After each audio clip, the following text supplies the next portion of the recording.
On this vote, the yeas are 213, the nays are 211. The previous question is not ordered, is ordered. An opinion, Chair, the question is on the adoption of the resolution. Those in favor say aye. Those opposed say no. Opinion, Chair, the ayes have it. For what purpose does the lady of New Mexico requesting the recorded vote, Mr. Speaker? Recorded vote is requested. Those favoring a recorded vote will rise. Sufficient number having risen, a recorded vote is ordered. Members will record their vote by electronic device. This is a 5-minute vote.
members voted.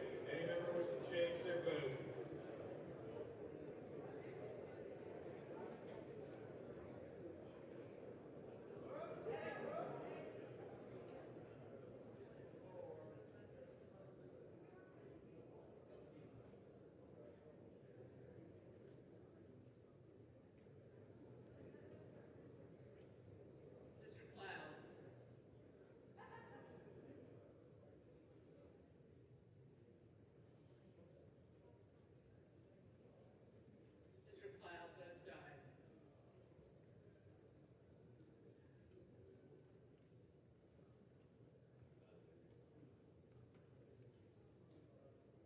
On this vote, the yeas are 217, the nays are 212. The resolution is adopted without objection.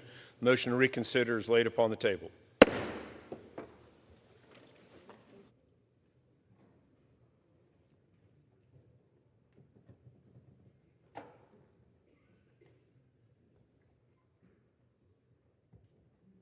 For what purpose does the gentleman from Virginia seek recognition? Mr. Speaker, I ask unanimous consent to speak out of order for 1 minute. Gentleman's recognized. Mr. Speaker, I'm gathered here today with colleagues from the Commonwealth of Virginia and others with a heavy heart to announce to the House the passing of our friend and colleague, Congressman Jerry Conley.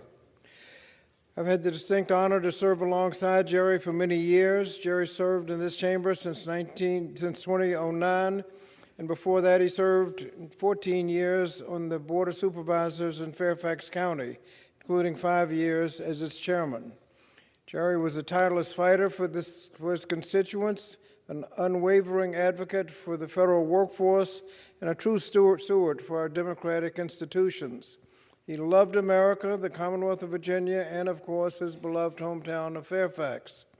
As the ranking member of the Committee on Oversight and Government Reform, he spent the last few months on the front lines as a chief advocate for our federal civil service workers. I deeply valued Jerry's partnership. We worked together to champion policies that strengthen our communities, protect workers' rights, and expand opportunities for all Americans. As his friend, I know I speak for all of us here to say that we will miss Jerry's infectious energy, his humor, and his unique ability to connect with people. This is a loss for this chamber, the Commonwealth of Virginia, and our entire nation. Our condolences go out to his wife, Smitty, his daughter, Caitlin, his staff, and the rest of his family and loved ones. Mr. Speaker, I'd now like to yield to my colleague from Virginia, Mr. Whitman. I thank the gentleman for yielding. You know, I've had the honor and privilege to know Jerry Conley for over 3 decades. He and I served in local government together for years. We're part of the Virginia Association of Counties. Jerry had a deep passion for Fairfax County, for the Commonwealth of Virginia, and for this nation. And you wouldn't find anybody that had a deeper knowledge of issues and knew more about what was best to be done and knew more about trying to find a place to agree, about getting things done. You know, it was really something special about Jerry. I remember us having discussions back in the day when we just started out in local government, because we both learned from each other. He came from a big county there in Fairfax County. I came from a small county. I live in a town today, population 350. We couldn't have been any more different in how we reflected on the counties that we represented. But you know what? We had a deep commitment to doing what was right. And you know, I learned a lot from Jerry in his perspective on Fairfax, but also his perspective on the Commonwealth and perspective on the nation. And he was always looking to find solutions. He was always very passionate about people, about making sure he understood the policies and understood how to get things done. Jerry was always committed to doing that.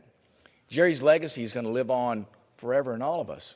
It'll live on forever in his family, and live on forever in the things that he's done for Fairfax County, for the Commonwealth of Virginia, and for our nation. We will miss Jerry, but we will remember his legacy through the things that he has done and through what he did to reach out to others and to look for common ground to get things done in the best interest of not only his constituents, but of our Commonwealth and of our nation. And with that, Mr. Speaker, I yield back. Thank you. Mr. Speaker, I ask all of us to join in a moment of silence in honor of Jerry Conley.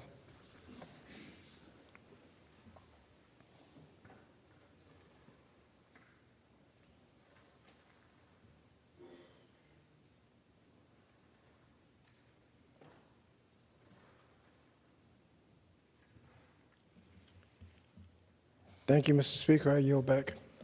It's really Mr. Speaker.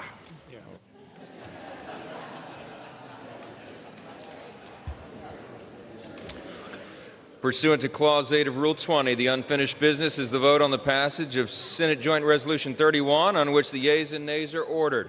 The clerk will report the title of the joint resolution.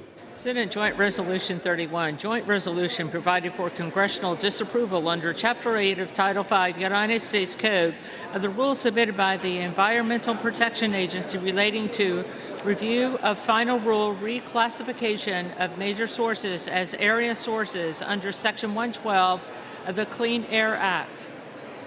The question is on passage of the joint resolution. Members will record their votes by electronic device. This is a 5-minute vote.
members voted? Any member wants to change their vote?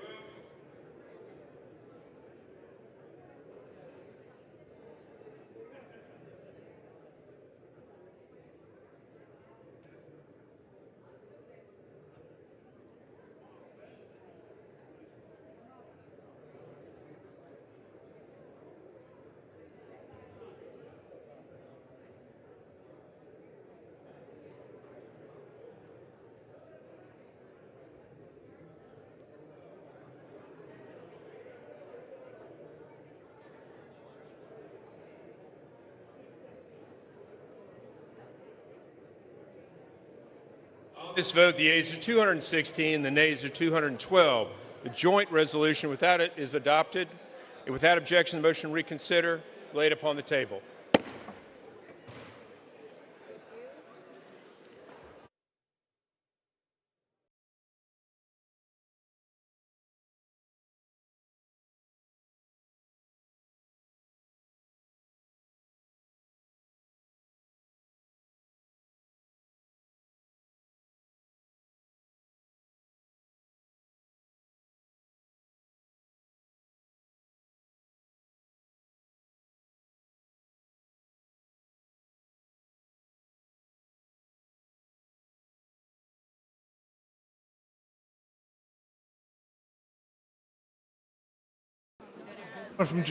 For what purpose does the gentleman from Virginia seek recognition? Mr. Speaker, I offer a privileged resolution and ask for its immediate consideration. Clerk will report the resolution. Clerk will suspend for a moment.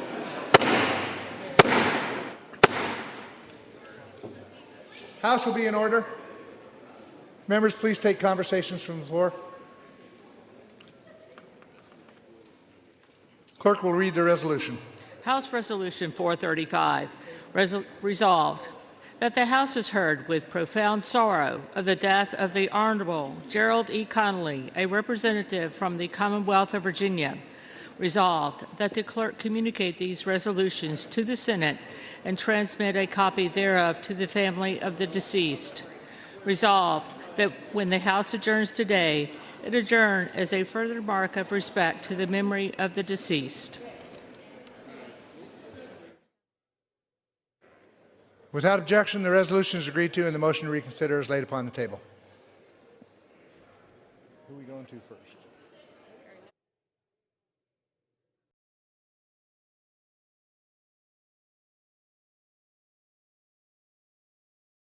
For what purpose does the gentleman from Texas, Mr. Arrington, seek recognition? Mr. Speaker, pursuant to House Resolution 436, I call up Bill H.R. 1, the One Big Beautiful Bill Act, and ask for its immediate consideration in the House. Clerk will report the title of the bill. Union Calendar Number 78, H.R. 1, a bill to provide for reconciliation pursuant to Title II of House Concurrent Resolution 14. Pursuant to House Resolution 436, an amendment in the nature of a substitute consisting of the text of the Rules Committee Print 119-3, modified by the amendment printed in House Report 119-113, is adopted and the bill as amended is considered read. The bill as amended shall be debatable for 2 hours, equally divided among and controlled by the chair and ranking minority member of the Committee on the Budget, on their respective designees, and the chair and ranking minority member on the Committee of Ways and Means or their respective designees. The gentleman from Texas, Mr. Arrington, the gentleman from Pennsylvania, Mr. Boyle, the gentleman from Missouri, Mr. Smith, and the gentleman from Massachusetts, Mr. Neal, each will control 30 minutes. The chair recognizes the gentleman from Texas. Mr. Speaker, I ask unanimous consent that all members may have 5 legislative days within which to revise and extend their remarks and include extraneous material on H.R. 1. Without objection. Mr. Speaker, I yield myself such time as I may consume. Gentleman is recognized.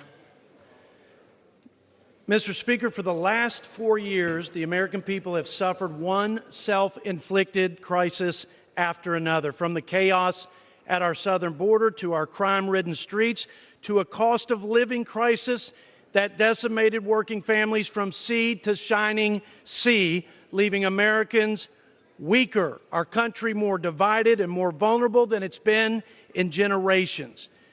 Colleagues, lest we forget how we got here and why this moment is so important and so consequential, in the life of our country, let's reflect on the recent history. Under the leadership of Biden-Harris and congressional Democrats, our federal government failed to enforce the laws of our land and unilaterally surrendered our sovereign border to terrorist drug cartels. On top of that, our military mission was reduced from warfighter readiness to ideological indoctrination. We lost the confidence of our allies, the respect of our enemies, and America's influence on the world stage. Unbridled spending and failed fiscal policies sent our country's economy into a tailspin. Trillions in deficit spending, trillions more in regulations, cradle-to-grave welfare without work, and an all-out assault on American energy independence wreaked havoc on our economy and created the worst inflation crisis in 40 years. In November, the American people gave President Trump an historic mandate and unified Republican leadership in Congress to reverse course on these failed policies and their disastrous consequences. And that's exactly what this bill does, Mr. Speaker. The One Big Beautiful Bill Act delivers the greatest single investment in border security and national defense, the largest tax cuts for families and small businesses, the most significant commitment to unlocking America's energy resources, and the largest reduction in spending in the history of the United States by twofold.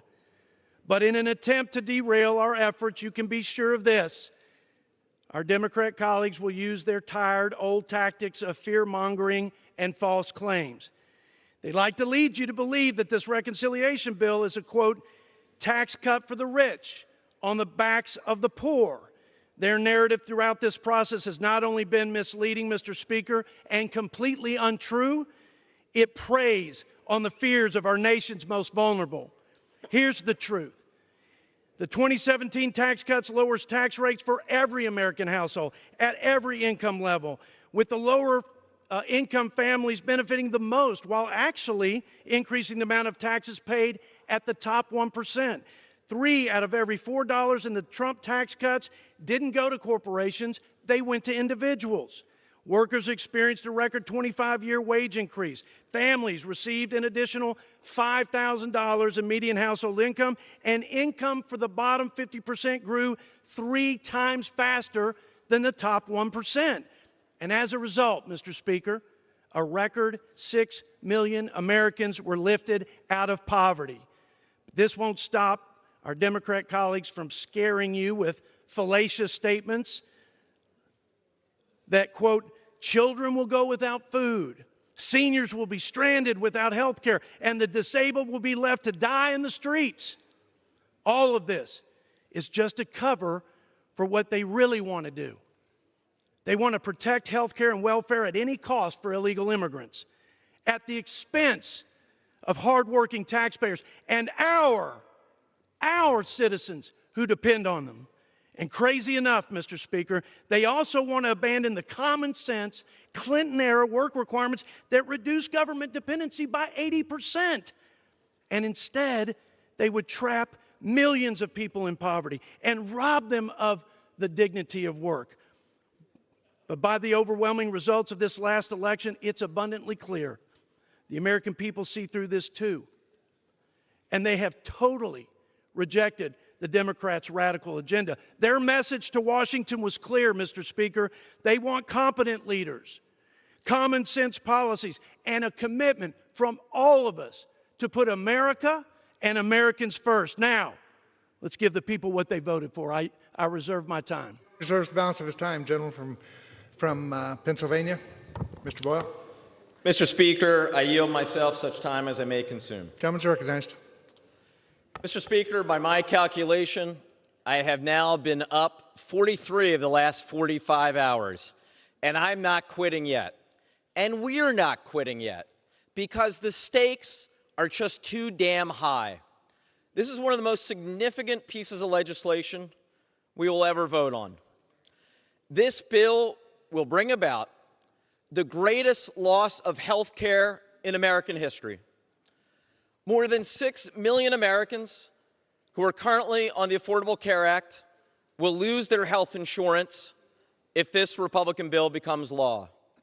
More than 7 million Americans currently on Medicaid will lose their health care if this Republican bill becomes law. In fact, in total, 13.7 million Americans will lose their health care, according to the nonpartisan CBO. That's bad enough. But then, late last night, we also got confirmation from CBO that something else is in this bill. Over $500 billion worth of cuts to Medicare. All told, given the cuts to the ACA, the cuts to Medicaid, the cuts to Medicare, the largest loss of health care in American history as a result of this bill. Not even during the Great Depression did so many people lose their health care as will lose it in this bill. And there are even more cuts beyond that. Cuts to nutrition assistance programs, cuts to Head Start, cuts to other education programs. The list goes on and on. Why? To help pay for over $5 trillion worth of tax cuts, most of which that go to the top 1%. But here's the thing. As draconian as these cuts are, they actually don't even come close to paying for the size of the tax cuts. So how is the rest subsidized? With more debt financing. So much so that we have finally seen, for the first time ever, the Moody's credit agency on Friday downgrade the quality of the credit of the United States. Today, we saw more market churn. Markets are worried.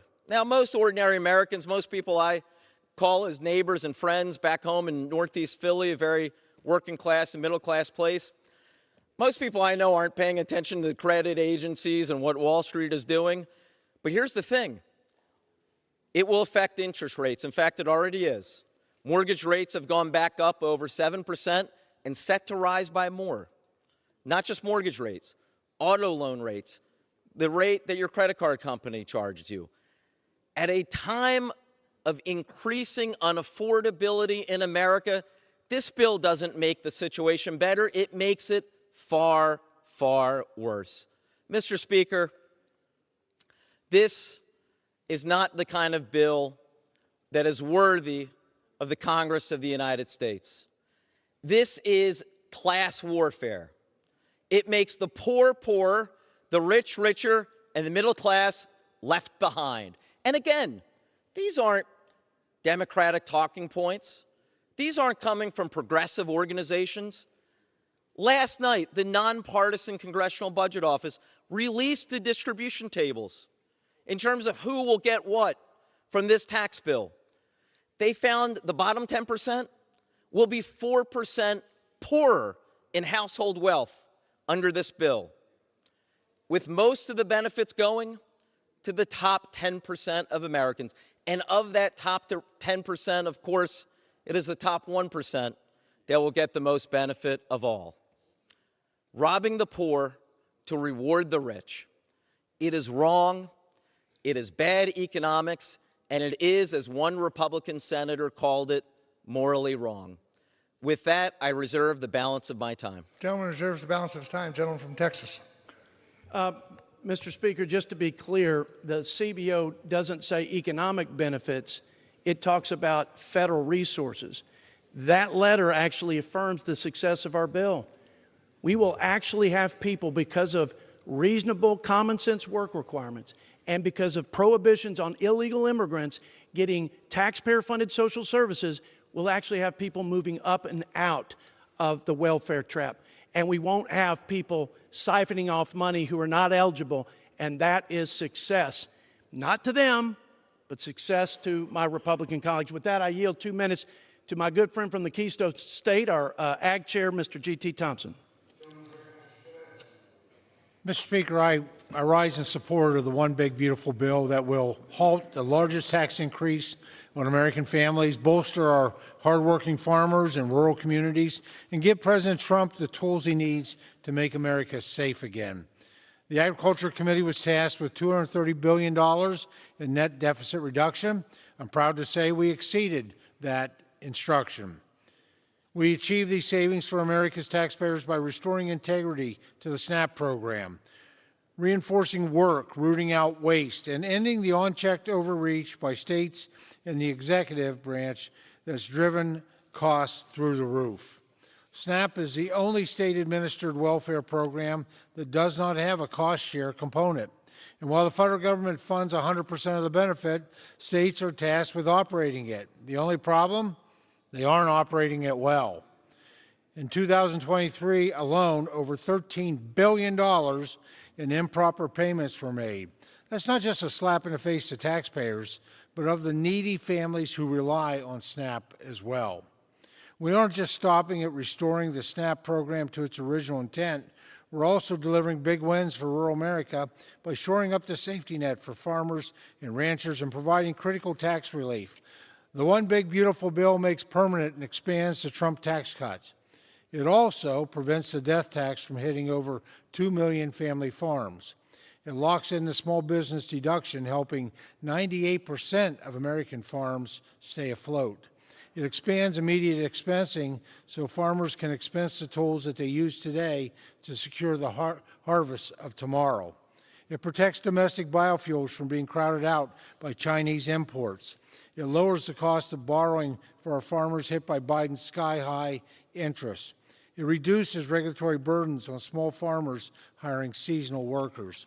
In short, this bill secures the safety net our farmers deserve and delivers to SNAP the accountability taxpayers demand. America's farmers, ranchers, and rural communities sent us here to fight for them, and the One Big Beautiful Bill delivers on that mandate. Pennsylvania. This bill will kick 404,000 people in our state of Pennsylvania off their health insurance. With that, Mr. Speaker, I'm happy to yield 1 minute to the gentleman from Texas, the ranking member of the Health Subcommittee on Ways and Means, Mr. Doggett. Gentleman from Texas recognized for 1 minute. Breaking yet another promise, Republicans are cutting Medicare by $500 billion. On October 1st of this year, every Medicare health care provider will see a 4% cut, and that will occur year after year after year as seniors try to find someone who will accept Medicare. And on January the 1st, millions of Americans who rely on the Affordable Care Act lose their access to a family physician. Medicaid for those in nursing homes, for half the babies born in my hometown of Austin, cut. Almost 14 million Americans losing their access to health care. And the new Trump school voucher sabotage plan atop state vouchers incentivizes removing students from public schools. Meanwhile, our national debt soaring by trillions from Republicans who talk fiscal responsibility, but serving their cult leader, the deficit hawks have become chicken hawks tonight in submission to Trump, the self-described king of debt, all to reward billionaires with even more tax breaks. Mr.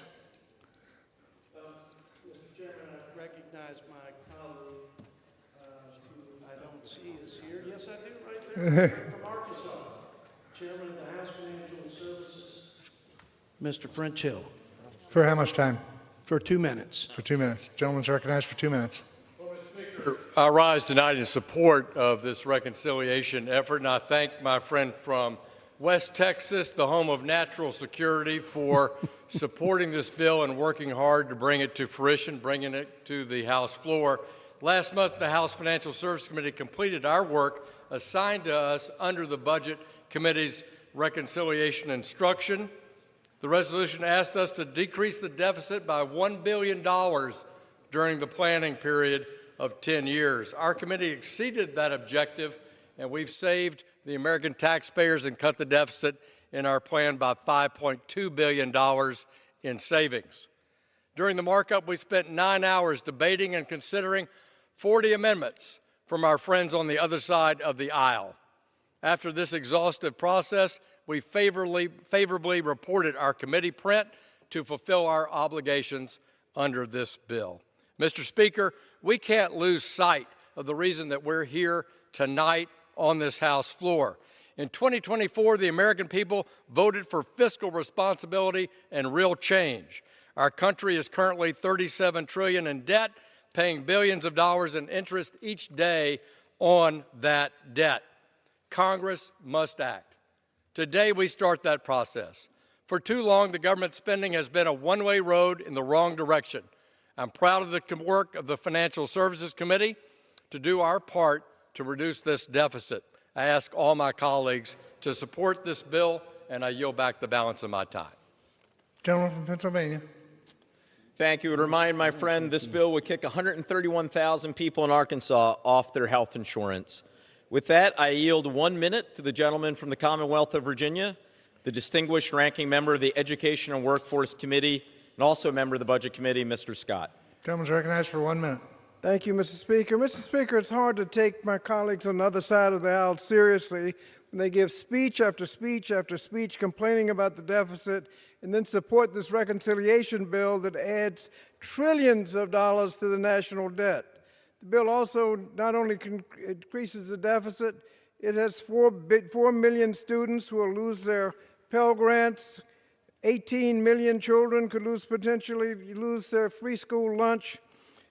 13.7 million people are set to lose their health care, and everybody loses when the National Institute of Health research is cut. This big, bad billionaires bill steals educational opportunities from students, cuts health care and food from working families, all to fund tax cuts for millionaires and billionaires, and then increases the national debt. Mr. Speaker, to paraphrase Harry Truman, this is not fear-mongering, it's the truth, but they just think it's fear-mongering. Vote no. Gentleman from Texas. Mr. Chairman, Mr. Speaker, rather, my Democrat colleagues surely recognize and remember that for the last 4 years, they racked up $8 trillion in record debt. If you add the record interest rates from the record inflation, that'd be another $5 trillion. And so I don't know that we need a whole lot more lecturing on the national debt. Our balanced budget reconciliation bill actually reduces the deficit in the 10-year window by $140 billion, and it brings the debt to GDP down by 10 percentage points. With that, I yield to my friend from Kentucky, the chairman of the Energy and Commerce Committee, Mr. Brett Guthrie. For how much time? For 2 minutes. Gentleman's recognized for 2 minutes. Thank you, Mr. Speaker. Today I rise in support of the One Big Beautiful Bill Act, which includes a title from Energy and Commerce that unleashes American energy, promotes American innovation, and protects care for our most vulnerable Americans.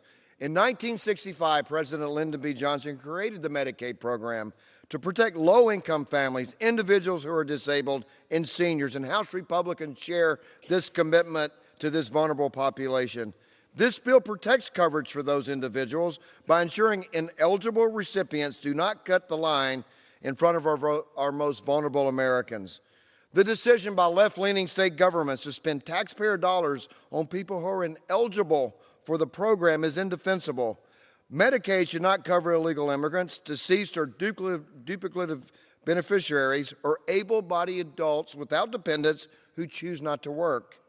Let's be clear. What my Democrat colleagues are prioritizing when they say they oppose our bill, what they're really saying is 4.8 million people who refuse to work a part-time job or volunteer in their community are entitled to free health care paid by hardworking taxpayers.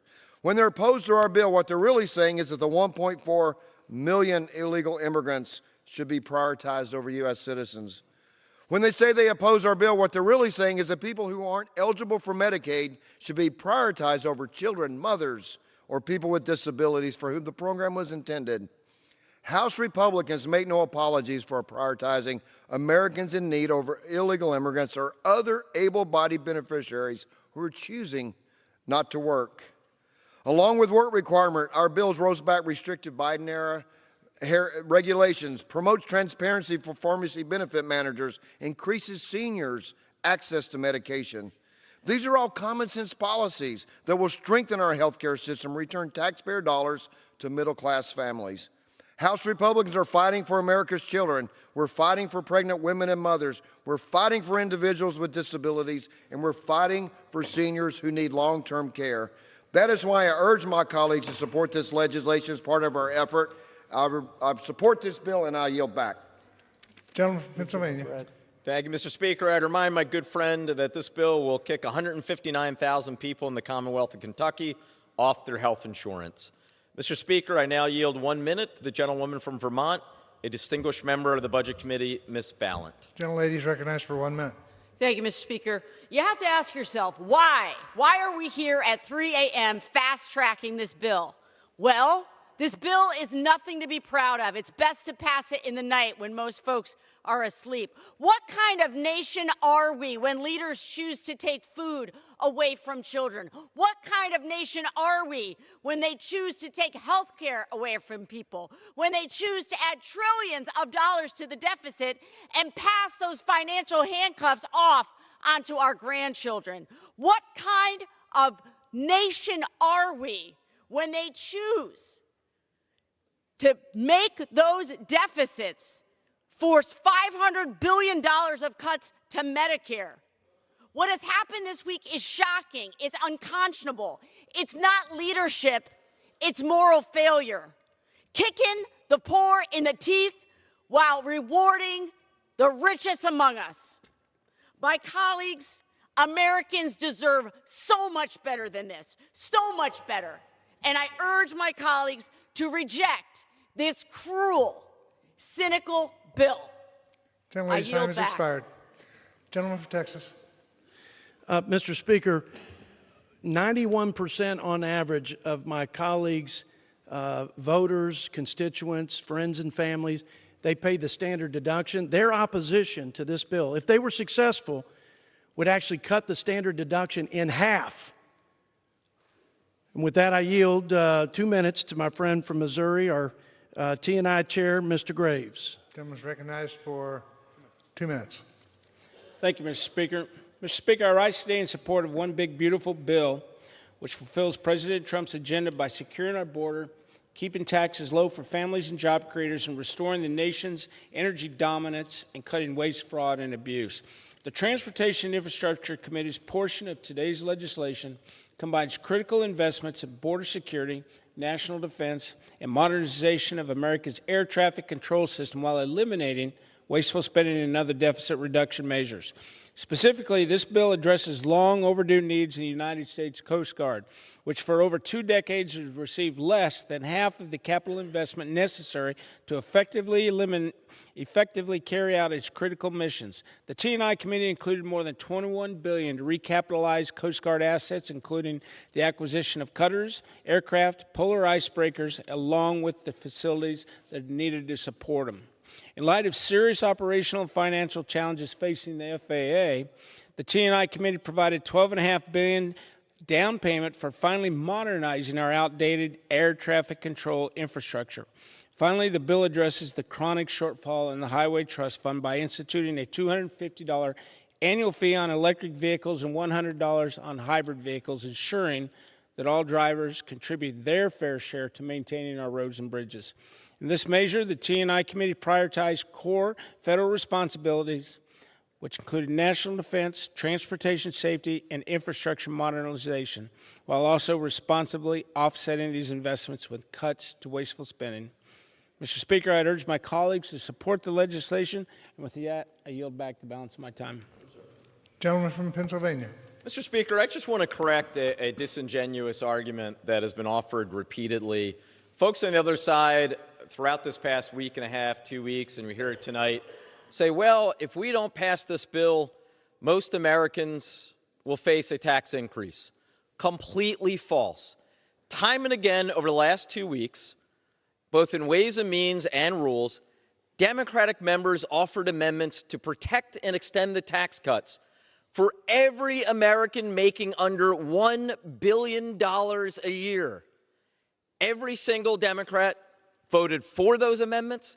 Every single Republican voted against them. With that, Mr. Speaker, I am happy to yield 1 minute to the gentlewoman from Ohio, distinguished member of the Budget Committee, Ms. Kaptur. Gentlelady is recognized for 1 minute. Thank you. Ranking Member Boyle, federal budgets are moral documents. They tell the American people who we value and who we leave behind. This budget is a bonanza for billionaires. It's paid for by cutting health care and food for millions of working families and seniors. The U.S. national debt stands at $36 trillion, and this bill will raise it to over $40 trillion. Historically, Republican administrations have ballooned the debt. Reagan, both Bushes, and Trump through tax cuts to the very rich coupled with endless wars. It's clear where the debt has come from.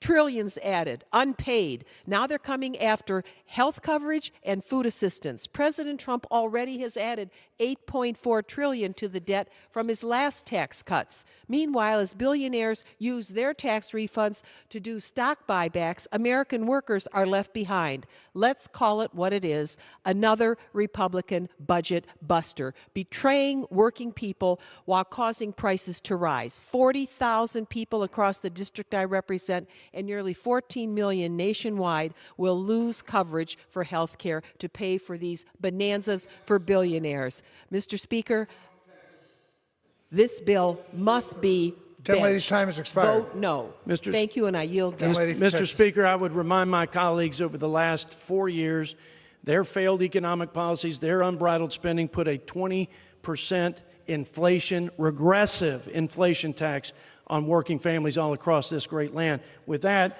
I yield to my good friend from Ohio, our GOP chair of the Judiciary Committee, Mr. Jim Jordan. For how much time? For 2 minutes. Gentleman's recognized for 2 minutes. Mr. Speaker, you know it's a good bill because the left hates it.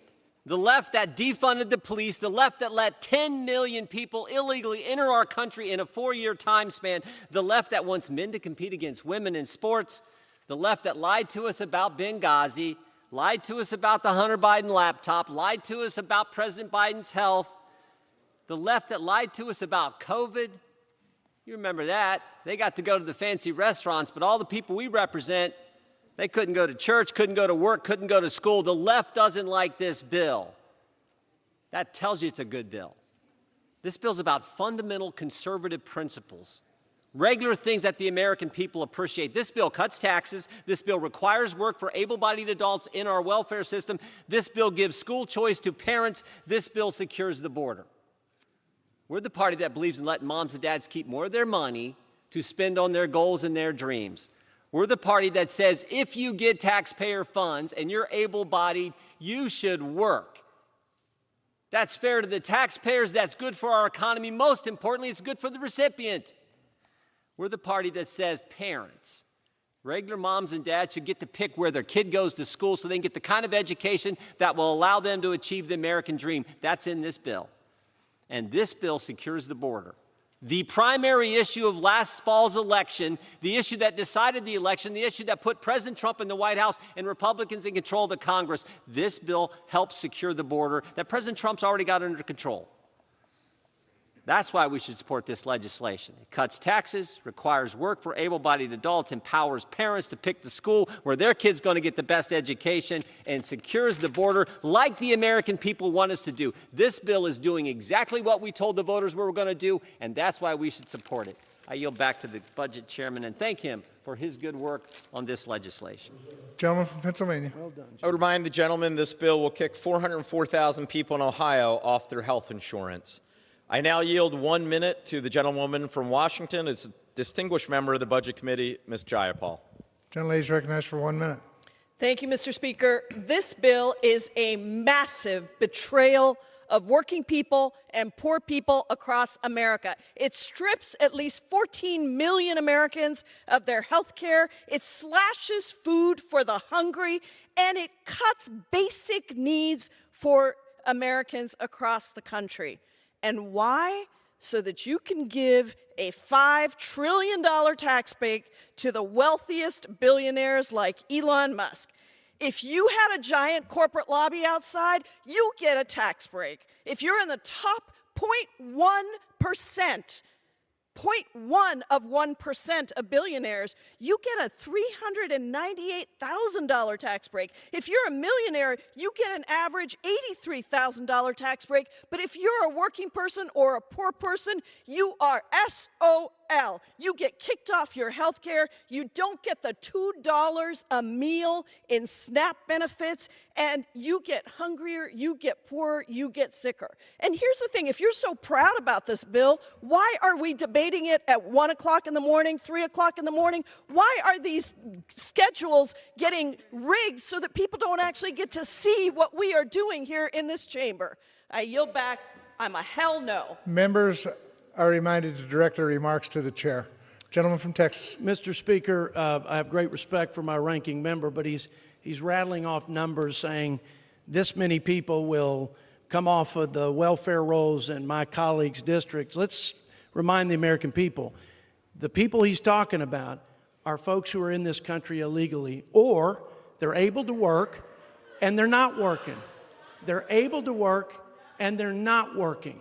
So, Mr. Speaker, order, Mr. Speaker. House will be in order. So for the record, Gentleman from Texas. Thank you, Mr. Speaker. For the record, they are opposing the common sense policy and what every American's expectation is at a base level, that people who are able to work. It's good for their soul. It's good for this country. It's the right policy, and they're fighting us on it. And with that, I yield to my friend and Vice Chairman of the Budget Committee from the Keystone State for 1 minute, Mr. Lloyd Smucker. Gentleman is recognized for 1 minute. Thank you, Mr. Chairman, for your work on this bill. Today, we are charting a bold new course for American prosperity. This bill not only builds on the pro-growth legacy of the Tax Cuts and Jobs Act, it prevents the largest tax hike in American history. Across the country, years of inflation have taken a bite out of everyone's paycheck. Groceries, gas, housing all cost more. Americans feel left behind, and this bill is the solution. It delivers immediate relief for working families. It locks in permanent tax cuts, unleashes economic growth, and puts American workers first. We're talking about saving 6 million jobs, cutting red tape, securing our borders, and supercharging Made in America manufacturing.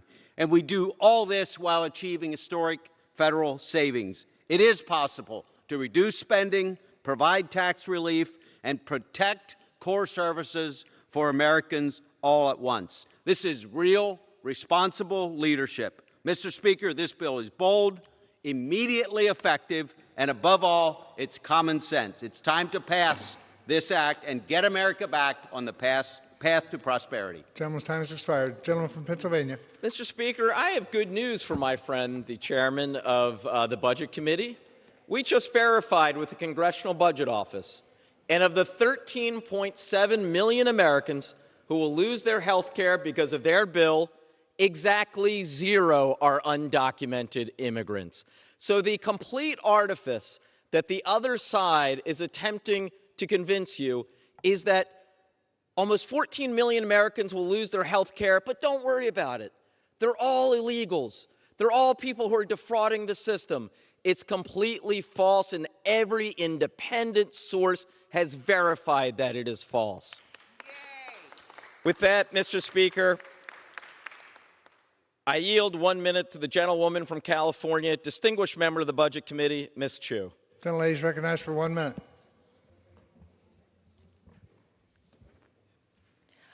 I rise in strong opposition to the Republicans' unbelievably ugly bill.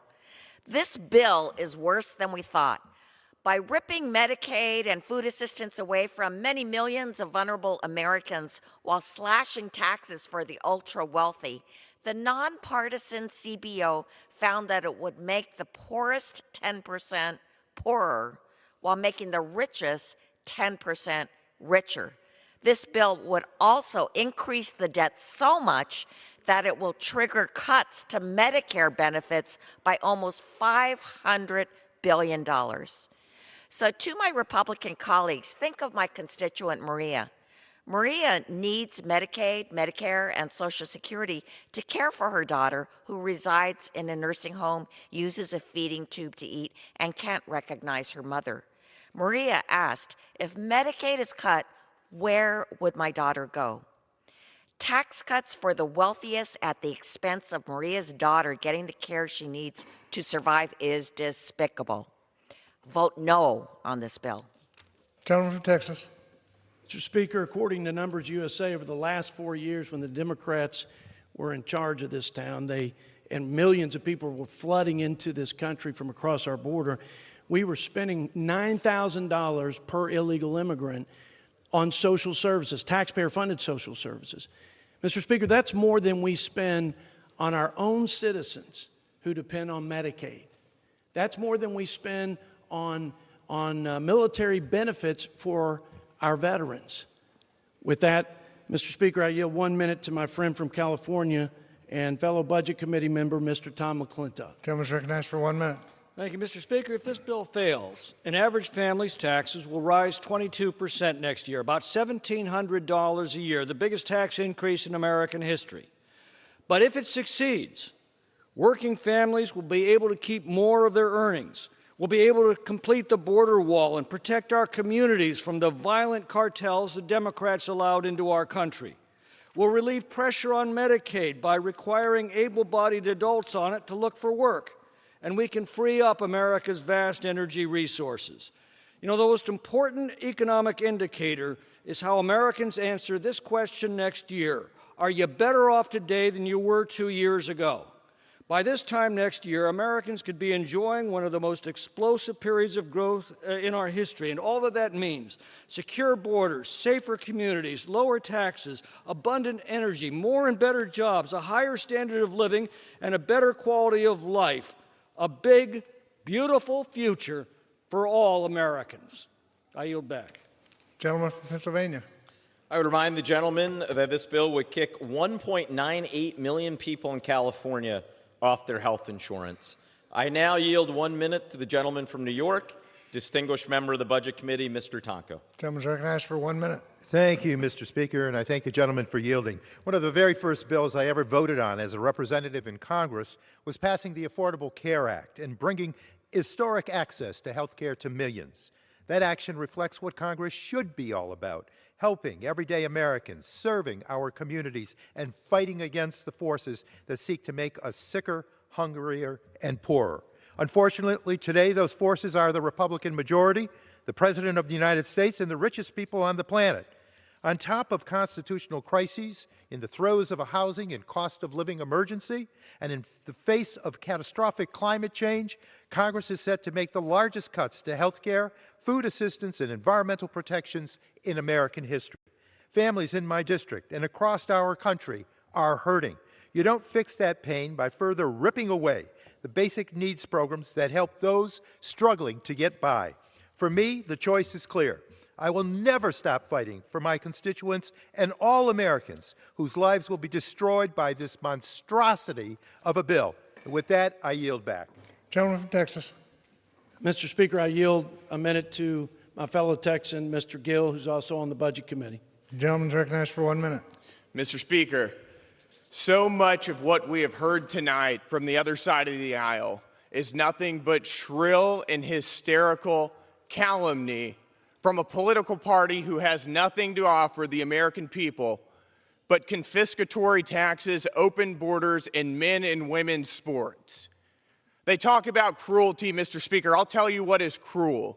Cruelty is deliberately facilitating the mass importation of millions of illegal aliens, many of whom are murdering and raping and pillaging our people on our soil.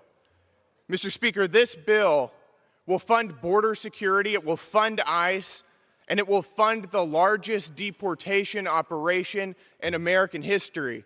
Mr. Speaker, we are taking our country back, and for that I encourage my colleagues to vote yes on this bill, and I yield back. Gentleman from Pennsylvania. Well, you're really cheery, aren't you? The reality is this bill, not according to our numbers, according to the independent, certified, nonpartisan authority on this matter, verified at least 13.7 million Americans will lose their health insurance. And you know why they want to talk about every subject under the sun other than this? Because they know it is going to have devastating consequences for the American people, and it will have devastating consequences for them next November. With that, I'm happy to yield 1 minute to the gentleman from Kentucky, distinguished member of the Budget Committee, Mr. McGarvey. Gentleman's recognized for 1 minute.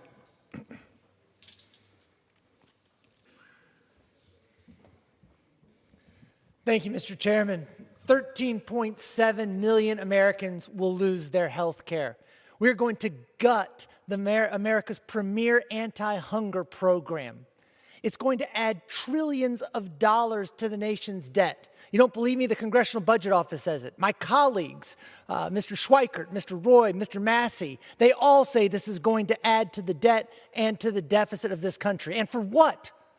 So Donald Trump's small circle of billionaire donors get a tax break. So we know who it helps. But let's talk about who it hurts. 40% of the people who get Medicaid in this country are children. That's whose health care we're taking away. Those kids who rely on this for life-saving care, they're the ones, like my constituent, June, who has quadriplegic cerebral palsy. She's had 3 spinal cord surgeries in the last month. This enables her to stay at home with her family and to have a life. It will hurt children across this country. We shouldn't do it. We should vote no. Mr. Chairman, I yield back. Gentleman from Texas. Mr. Speaker, I'd like to reserve. Gentleman reserves. Gentleman from Pennsylvania. Mr. Speaker, I yield 1 minute to the gentleman from Rhode Island, a distinguished member of the Budget Committee, Mr. Amo. Gentleman's recognized for 1 minute.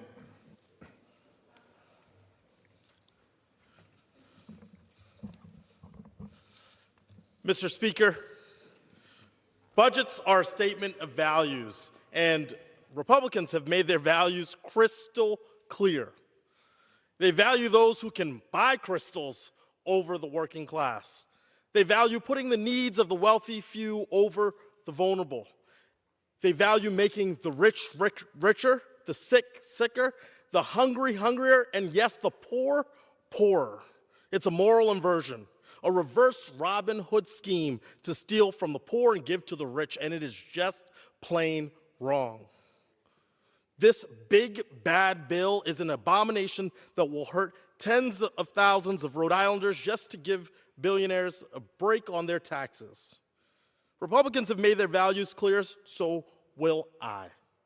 My Rhode Island values are healing the sick, feeding the hungry, and uplifting the poor, ensuring that there is opportunity in this country for everyone, especially the working people in the middle class. You have my word that I will never stop fighting for vulnerable Rhode Islanders and against this dangerous bill.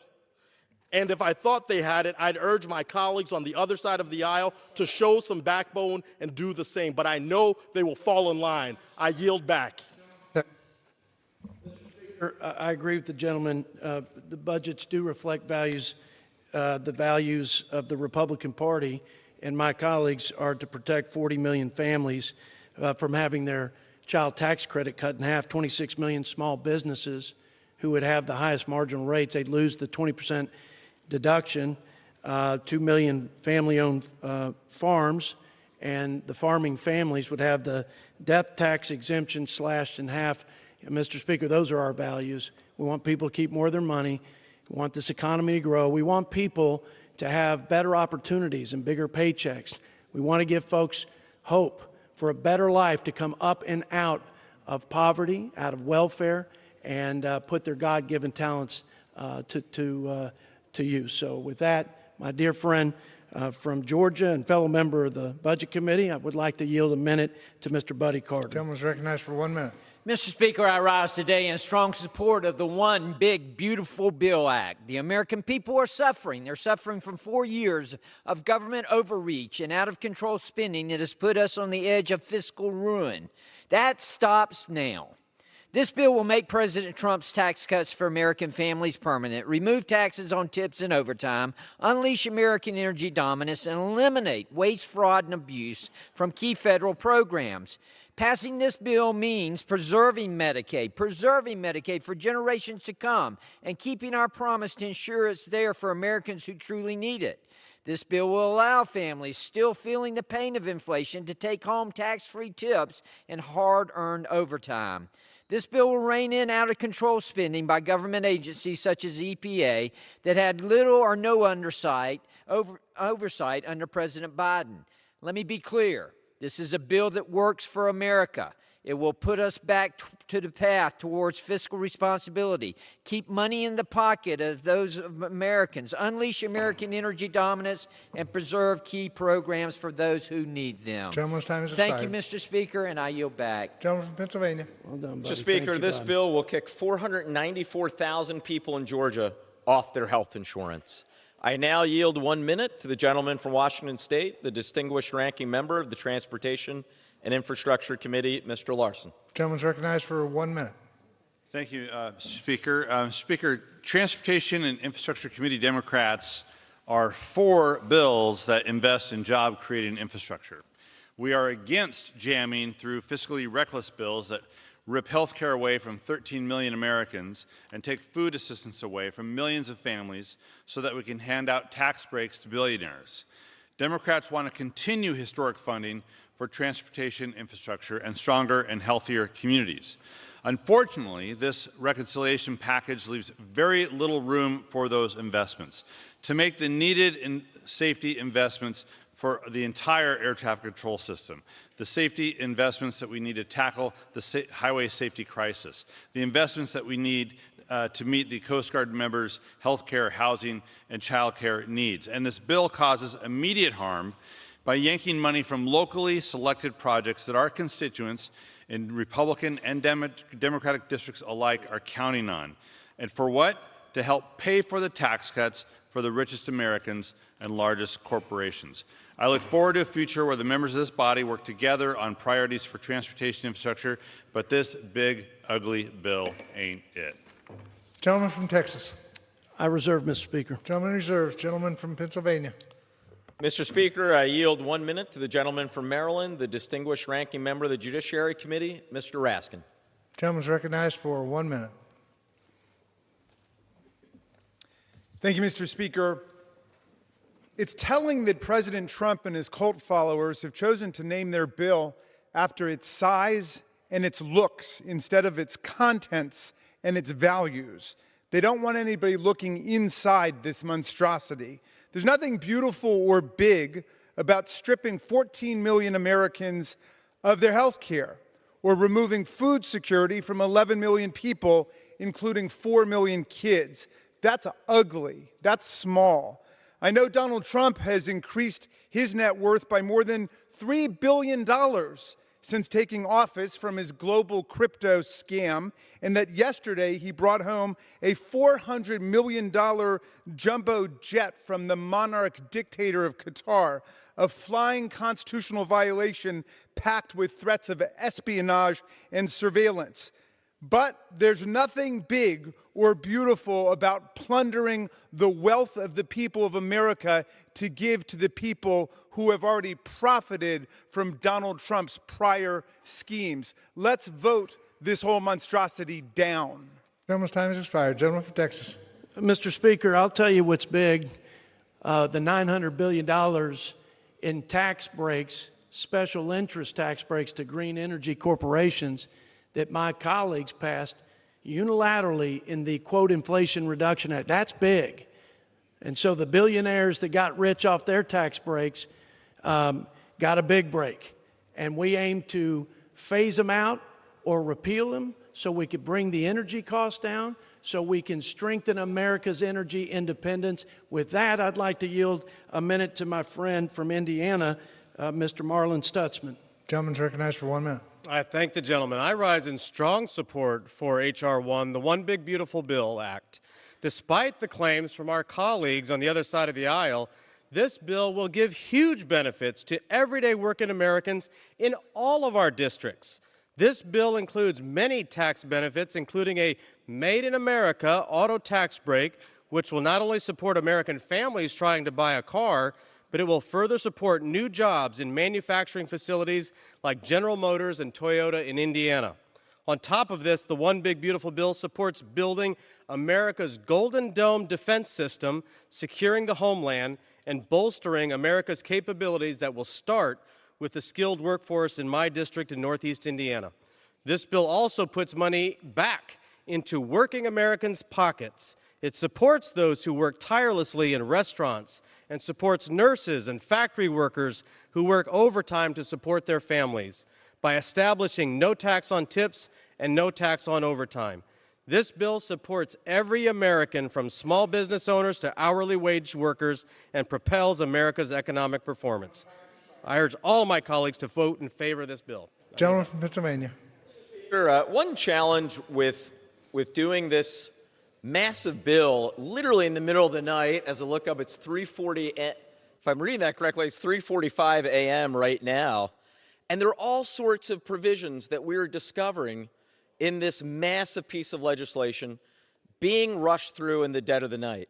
So I want to call out just one deeply troubling provision hidden in this bill, a provision that blocks states from regulating artificial intelligence for the next 10 years.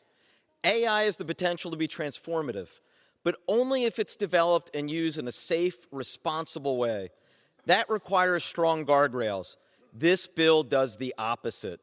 And the fact this was quietly tucked into this budget bill, it's reckless and it's wrong. And it shows exactly who this bill was written for. Not working families, but powerful special interests. With that, I yield now 1 minute to the gentleman from California, the ranking member of the Veterans Affairs Committee, Mr. Takano. Gentleman's recognized for 1 minute. Thank you, Mr. Speaker. I rise in opposition to this big billionaire payout. We are voting in the dead of night, out of sight of the American people, because the Republican majority knows that the public will be outraged after they find out what is in this bill. It strips health insurance from nearly 14 million people across the country. It puts 11 million people on food assistance at risk of hunger. It increases the deficit by $2.3 trillion. And for what? To give billionaires a tax break. But don't just take my word for it. The independent data crunchers at the Congressional Budget Office found that the richest 10% of Americans would see their incomes go up, while the poorest 10% would see theirs go down. This bill is reverse Robin Hood. It takes from the poor and gives to the rich. I urge my colleagues to reject this shameful bill, and I yield back. Gentleman from Texas. One of the problems, Mr. Speaker, with the work requirements in the Supplemental Nutrition Program, and I'm sure Mr. Takano knows this, is that states have been allowed to game the system and not effectively enforce those for those able-bodied adults receiving services. And in California, in fact, nobody is working who is on food stamps who is able to work. Nobody is working. And so it's not fair to those people. It's not fair to rob them of the dignity of work. It's not fair in our fiduciary role to the taxpayer. So, Mr. Speaker, we're turning this ship around, and we're cleaning the mess up here in Washington, and we're putting the incentives in place that will do well by everybody involved. And with that, I'd like to yield a minute to my friend from the Keystone State, Mr. John Joyce. Gentleman's recognized for 1 minute. Thank you for yielding. I rise in strong support of the One Big Beautiful Bill Act. This important legislation will strengthen Medicaid by cutting waste, fraud, and abuse to ensure that the most vulnerable Americans have access to the critical services on which they rely. Pregnant women, children, seniors, and disabled Americans who need and deserve Medicaid benefits, not illegal immigrants or able-bodied adults simply choosing not to work. This bill also fixes a provision in the Inflation Reduction Act to ensure that new innovative therapies for rare diseases are brought to market, restoring the hope of future cures for millions of Americans. In November, the American people sent a clear message with the election of President Donald Trump. Now, it is our job in Congress to deliver this one big, beautiful bill and produce results for the American people. I encourage all of my colleagues to support this legislation. Thank you, and I yield back. Gentleman from Pennsylvania. Well, I would remind my friend from the great state, the Commonwealth of Pennsylvania, this bill will kick 404,000 people in our state off their health insurance. I now yield 1 minute to the gentleman from California, a distinguished member of the Energy and Commerce Committee, Dr. Ruiz. Thank you, Mr. Speaker. Gentleman's recognized for 1 minute. I have a question for Republicans who are, in the cover of night, forcing this one big, ugly bill on working families. What the hell is wrong with you? You're taking away over $300 billion of food from the mouths of millions of hungry children, seniors, and veterans. You're taking away health care from over 14 million people by cutting Medicaid by nearly $800 billion. And despite these and many more cuts to working families, you're raising the debt by more than $5 trillion? For what? To give billions of dollars in tax cuts to billionaires like Elon Musk? What the hell is wrong with you? The millions of uninsured will be millions of uncompensated care for hospitals that rely on Medicaid. Hospitals will cost more, cut services like pediatrics, maternal health, and labor and delivery, and many will close. Premiums will rise and cost more. Whether you have private insurance or Medicaid, if your community hospital closes, where the hell will you get your constituents' care? Gentleman's time has expired, and members are again reminded to address their remarks to the chair. Gentleman from Texas. I think the Speaker yield 1 minute to the gentleman from South Carolina, Mr. Russell Fry. Gentleman's recognized for 1 minute. Thank you, Mr. Speaker. The One Big Beautiful Bill is exactly what this country needs. It is bold, it is clear, it is packed with real solutions. While Democrats have buried their head in the sand on the biggest issues facing America, Republicans are stepping up. They ignore the border crisis while towns are overrun. They downplay inflation while families can't afford groceries.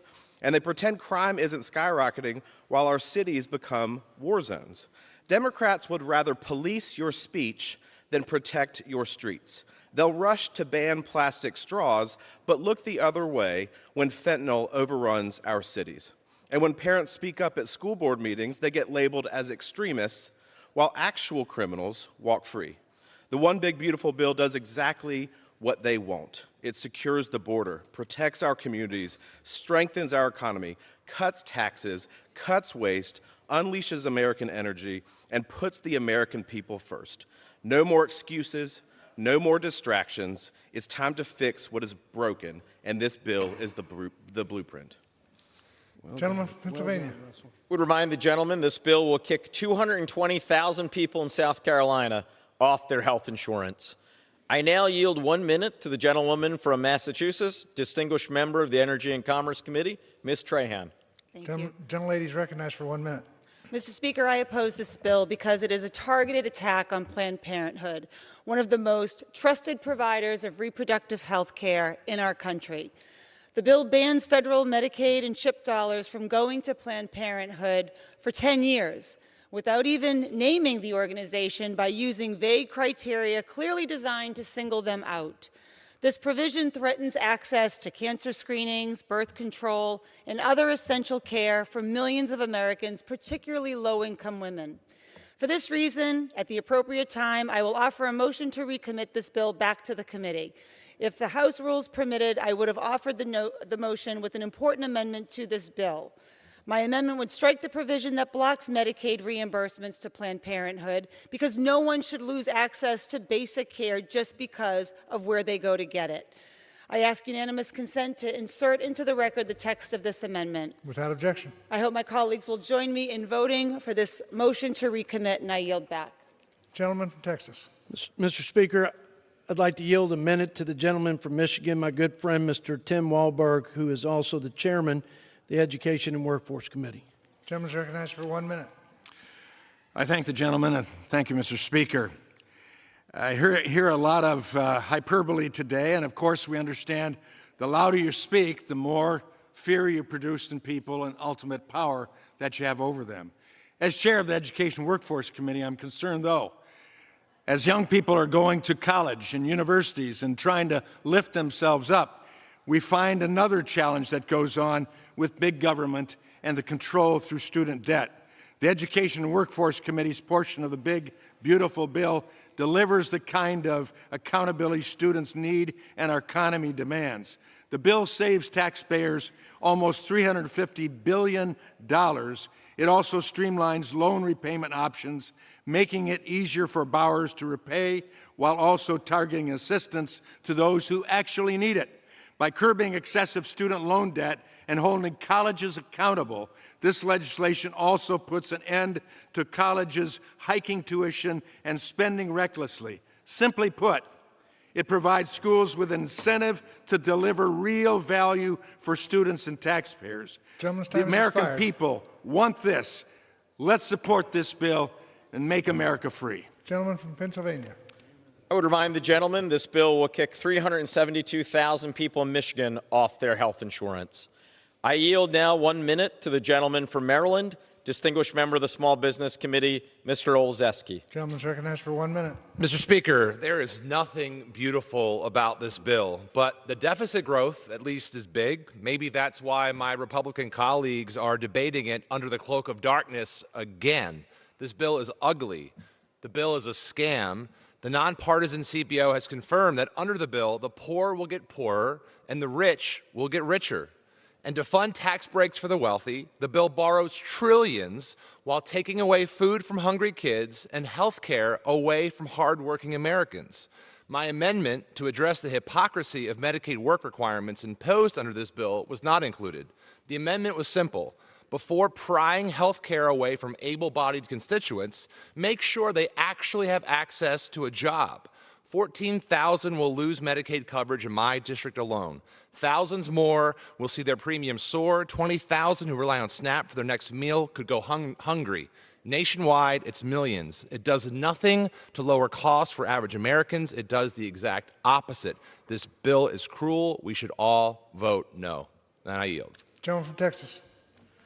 Mr. Speaker, I don't think it's a scam to prevent a 22% tax hike on average Americans. Let's be clear. My colleagues and I don't think it's a scam to steward tax dollars and root out waste, fraud, and abuse across the people's government.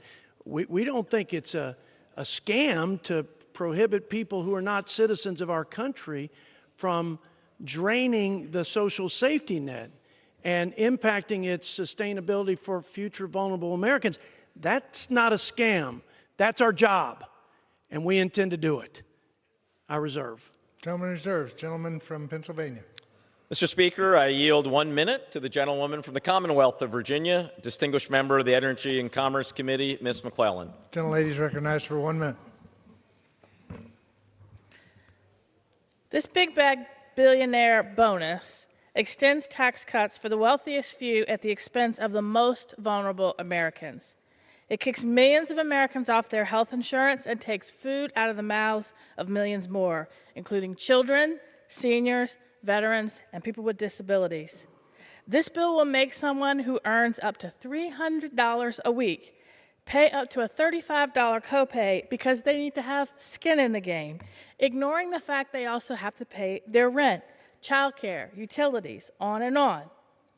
This disastrous bill mandates that states implement burdensome red tape requirements and force Medicaid recipients to prove they are working, even though when given a chance to implement such requirements, only 2 states did. 18,000 working Arkansas people were kicked off because they couldn't meet the state's requirement, which are no longer in place. And Georgia spent more on administrative costs for their work requirements than on the cost of care. And once kicked off Medicaid, these people won't be eligible for subsidies to purchase marketplace plans, but they will get sick, they will go to the hospital, and the cost will go to the rest of us. This big bad bill is a bust, and I urge a vote. Gentleman from Texas. Mr. Speaker, I yield a minute to my friend from North Carolina, also Budget Committee member, Mr. Chuck Edwards. Gentleman is recognized for 1 minute. Thank you, Mr. Speaker. This one big, beautiful bill delivers on 2 of our nation's most urgent priorities: securing our southern border and unleashing American energy independence. It invests nearly $70 billion to finish the border wall, expand surveillance technology, and to hire thousands of new border agents, giving Customs and Border Protection the tools that they finally need to stop illegal crossings, combat drug trafficking, and to protect our communities. At the same time, we're rolling back the Biden administration's reckless energy mandates and cutting red tape to expand American oil, gas, and infrastructure. By restoring the free market and prioritizing domestic production, this bill lowers costs for American families in this way also and strengthens our national security. It's just common sense. Secure the border and power America with American energy. Let's get this done for our agents, for our workers, and for the future of this country. I yield back. Gentleman from Pennsylvania. Mr. Speaker, I yield 1 minute to the gentlewoman from California, distinguished member of the Judiciary Committee, Ms. Kamlager-Dove. Gentlelady is recognized for 1 minute. With this backstabbing billionaire bill, House Republicans are selling their soul and constituents to the highest bidder, Donald Trump. First, he crashed the economy with his tempered taxes, driving up the cost of groceries and down our credit rating with Moody's. Now, Trump and Republicans want to steal even more from hardworking Americans to provide tax breaks to those who kiss the Mar-a-Lago ring. They are stealing your food, your health care, your security. My district in LA has the 4th highest Medicaid enrollment in the entire nation. 225,000 of my constituents rely on food assistance to feed their families, and nearly 1 million people in my state live in subsidized housing. My constituents call my office asking me to protect their Medicaid. They don't ask that their life-saving benefits be taken away and given to the 1%. Daylight is the best disinfectant, which is why all of their dirty deeds have been happening at night with this bill. I urge my colleagues to listen to their constituents instead of tasing them at town halls and vote against this dangerous bill. I urge America to keep the receipts on the vote. Gentleman from Texas. Mr. Speaker, I'd like to yield a minute to the gentleman from Georgia, a great champion for the Second Amendment and a good friend and Budget Committee member, Mr. Andrew Clyde. Gentleman's recognized for 1 minute. Thank you, Mr. Chairman. My Democrat colleagues have challenged why the deregulation of silencers is in this bill and why are we removing the $200 tax. Well, under the law, they are firearms and therefore protected by another law enacted in 1791 called our Second Amendment of our beloved Constitution. The right of the people to keep and bear arms shall not be infringed, and neither shall it be taxed. Chief Justice John Marshall in 1819 declared that the power to tax includes the power to destroy. If you can tax it, then you can destroy it. You can raise the tax so high that almost no one can afford it, and then you really don't have a right at all. But the Second Amendment is an unalienable constitutional right, God-given, that governments are required to protect, not to tax. The Supreme Court in the Heller decision of 2008 declared the Second Amendment to be an individual constitutional right, further protecting it from taxation, just like the right to speak and the right to vote. This bill simply restores that right from over 90 years of draconian tax. My Democrat colleagues have asked, how did this get in the bill? What was the deal and who asked for it? No deal. I believe the Speaker, with the purest of motives, simply wanted to restore a constitutional right. And who asked? Time has expired. Me. I asked. I yield. Gentleman from Pennsylvania. Speaker, perhaps it's because it's now past 4 a.m., but I feel like I've entered the twilight zone. We have 13.7 million Americans, at least, who are going to lose their health insurance because of this bill. Another $500 billion worth of cuts to Medicare on top of that. And what is one of their last speakers talking about? A tax cut if you buy silencers. This is bizarre. The reality is millions and millions of Americans are going to lose their health coverage, all to help subsidize tax cuts for billionaires, oh yes, and also tax cuts for those who buy gun silencers. And with that, I'm happy to yield 1 minute to the gentleman from New York, distinguished member of the Agriculture Committee, Mr. Riley. Gentleman's recognized for 1 minute. Thank you. Mr. Speaker, I'm new here. But this bill confirms what I suspected. This place is corrupt as hell. My amendment would have used this opportunity to negotiate prescription drug prices. It would have saved us billions of dollars that we could have used for tax cuts for the middle class. But you know what happened? The drug companies sent their armies of lobbyists here to kill it. because y'all are fine taking food off the tables of kids, but God forbid you would do anything to rein in the profits of the drug companies. We could have used this opportunity to close the carried interest loophole, make Wall Street finally pay its fair share. That's common sense, but you know where all that super PAC cash comes from, so you'd rather close rural hospitals than close tax loopholes. And you wonder why the American people hate this place. You really want to drain the swamp?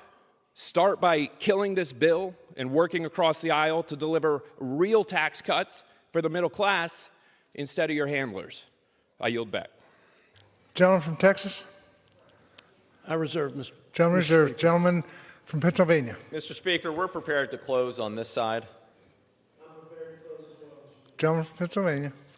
Well, Mr. Speaker, it has been a long debate. I think we started, 48 hours ago or whatever it is by now. But make no mistake about it. This is not a debate that should have been happening in the middle of the night. It shouldn't have happened in the middle of the night last night in Rules Committee. Shouldn't be happening in the middle of the night tonight. Frankly, if I had a bill that I was proud of, I would want to put it on when people are most paying attention. I can understand, however, why there are some folks on the other side who might want folks to not quite pay attention to what's in this bill. You have heard speaker after speaker on this side, however, expose the damage that this bill for billionaires will do. 13.7 million Americans, at least, to lose their health insurance because of devastating cuts to Medicaid and the Affordable Care Act. Another $500 billion more cut in Medicare. All sorts of cuts to nutrition programs, food assistance, education programs, Head Start. The list goes on. And why? To subsidize tax cuts for the top 1%. And for the bottom 10%, we learned in the last 24 hours, they won't even get a little bit of a tax cut. In fact, when all of the components of this bill are factored in, they will be 4% worse off than they were before. And oh, by the way, for the side that always talks about deficit and debt, boy, they really care about the national debt when there's a Democrat in the White House. But then when there's a Republican in the White House, they go about adding more to it. Don't take my word for it. The nonpartisan CBO shows, the bipartisan Committee for a Responsible Federal Budget shows, the right of center Cato Institute shows, left of center group shows. They've actually united the right, the center, and the left, all in agreement that this bill adds trillions more to our national debt. We can do better. As I said at the very beginning, this is one of the most important votes we will ever cast in this chamber. I am proud to stand here on behalf of this side of the aisle and say hell no to this bill. With that, I yield back. Gentleman yields back the balance of his time. Gentleman from Texas. Mr. Speaker, the nonpartisan CBO was off by $1 trillion in projecting the annual deficit back in 2022. They were off by $1 trillion in projecting what the revenue would be. It was record revenue after we passed the Tax Cuts and Jobs Act. So I just thought I'd say that for the record. Not the remainder of my time, I want to say thank you to my ranking member. He is a great guy, and he is a good friend and an excellent partner in this endeavor. I know he loves the country. We disagree today. We've disagreed along the way, but we've also worked together to have record bipartisan legislation for the Budget Committee, and I'm just grateful for you. So I want to thank the ranking member, and I now urge the adoption of the bill, and I yield back the balance of my time, which I don't think I have any, Mr. Speaker. Gentleman yields back the balance of his time. All time for debate by the Budget Committee has expired.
The gentleman from Missouri, Mr. Smith, and the gentleman from Massachusetts, Mr. Neal, each will control 30 minutes. The chair recognizes the gentleman from Missouri. Mr. Speaker, I yield myself such time as I may consume. Gentleman's recognized. Thank you, Mr. Speaker. Today, we embark on a golden age for working families and small businesses with the One Big Beautiful Bill. We make permanent the 2017 Trump tax cuts. We add a $1,300 tax cut for families compared to what they are paying this year and halt a $1,700 tax increase. Working families, farmers, and small businesses win with this bill. We expand and make permanent the small business deduction and increase the child tax credit, the standard deduction, and the death tax exemption.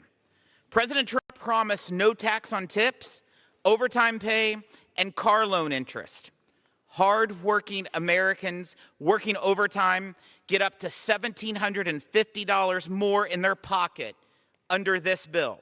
Those working for tips get $1,700 more, and families buying U.S.-made cars can deduct their auto loan interest.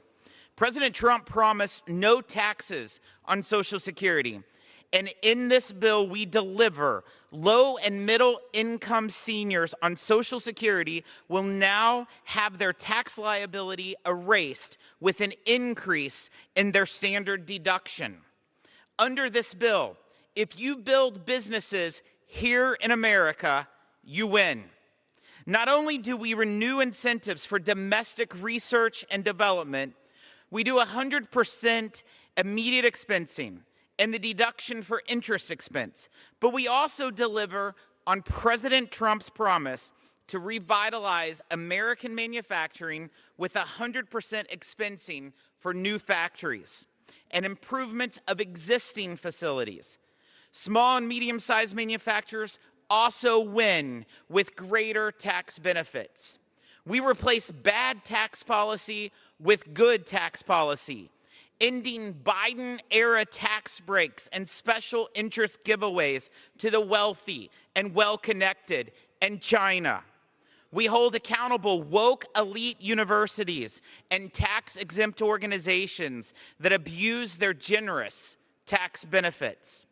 President Trump stopped the flow of illegal immigrants over our borders. This bill will stop the flow of taxpayer benefits to their pockets. After the October 7th attacks on Israel, rampant anti-Semitism stormed college campuses. The Ways and Means Committee investigated. Given the school's massive tax benefits, Jewish students testified about living in fear as administrators failed to condemn the behavior. No longer. Some of the worst offenders, colleges with endowments reaching into the tens of billions, will now face the same taxation rate as corporations. The One Big Beautiful Bill gives America a big, beautiful raise, with the average American household seeing real take-home pay go up by as much as $13,300.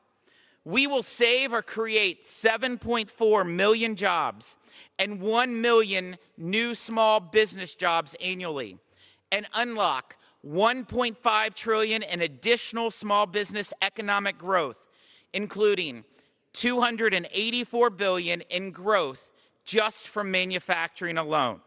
We can boost short-run real GDP by as much as 5.2% and long-run real GDP by over 3%. Renewing the successful Opportunity Zones program will help distressed communities, especially rural ones, by spurring over $100 billion in new investment. Parents win with expanded education savings accounts to choose the education that best fits their kids' needs. Americans, they get greater control over their health care with expanded health savings accounts. Working families, they get better access to child care and a permanent paid leave tax credit. Supporting the working class is deeply personal for me. I was raised in a single wide trailer in a town of less than 5,000 people. My grandparents didn't ever have running water. The average income in my hometown of Salem, Missouri is just over $24,000. My priority is the working class because the working class raised me. I urge my colleagues, support the one big, beautiful bill. Make American families and workers thrive again. Make rural America and Main Street grow again, and help America win again. I reserve the balance of my time. Time is reserved. Gentleman from Massachusetts. Thank you, Mr. Speaker. I yield myself as much time as I might consume. Gentleman is recognized. Well, this big, beautiful bill must be so beautiful that we're debating it at 4:15 in the morning to avoid the scrutiny of the public for a piece of legislation that was altered just hours ago.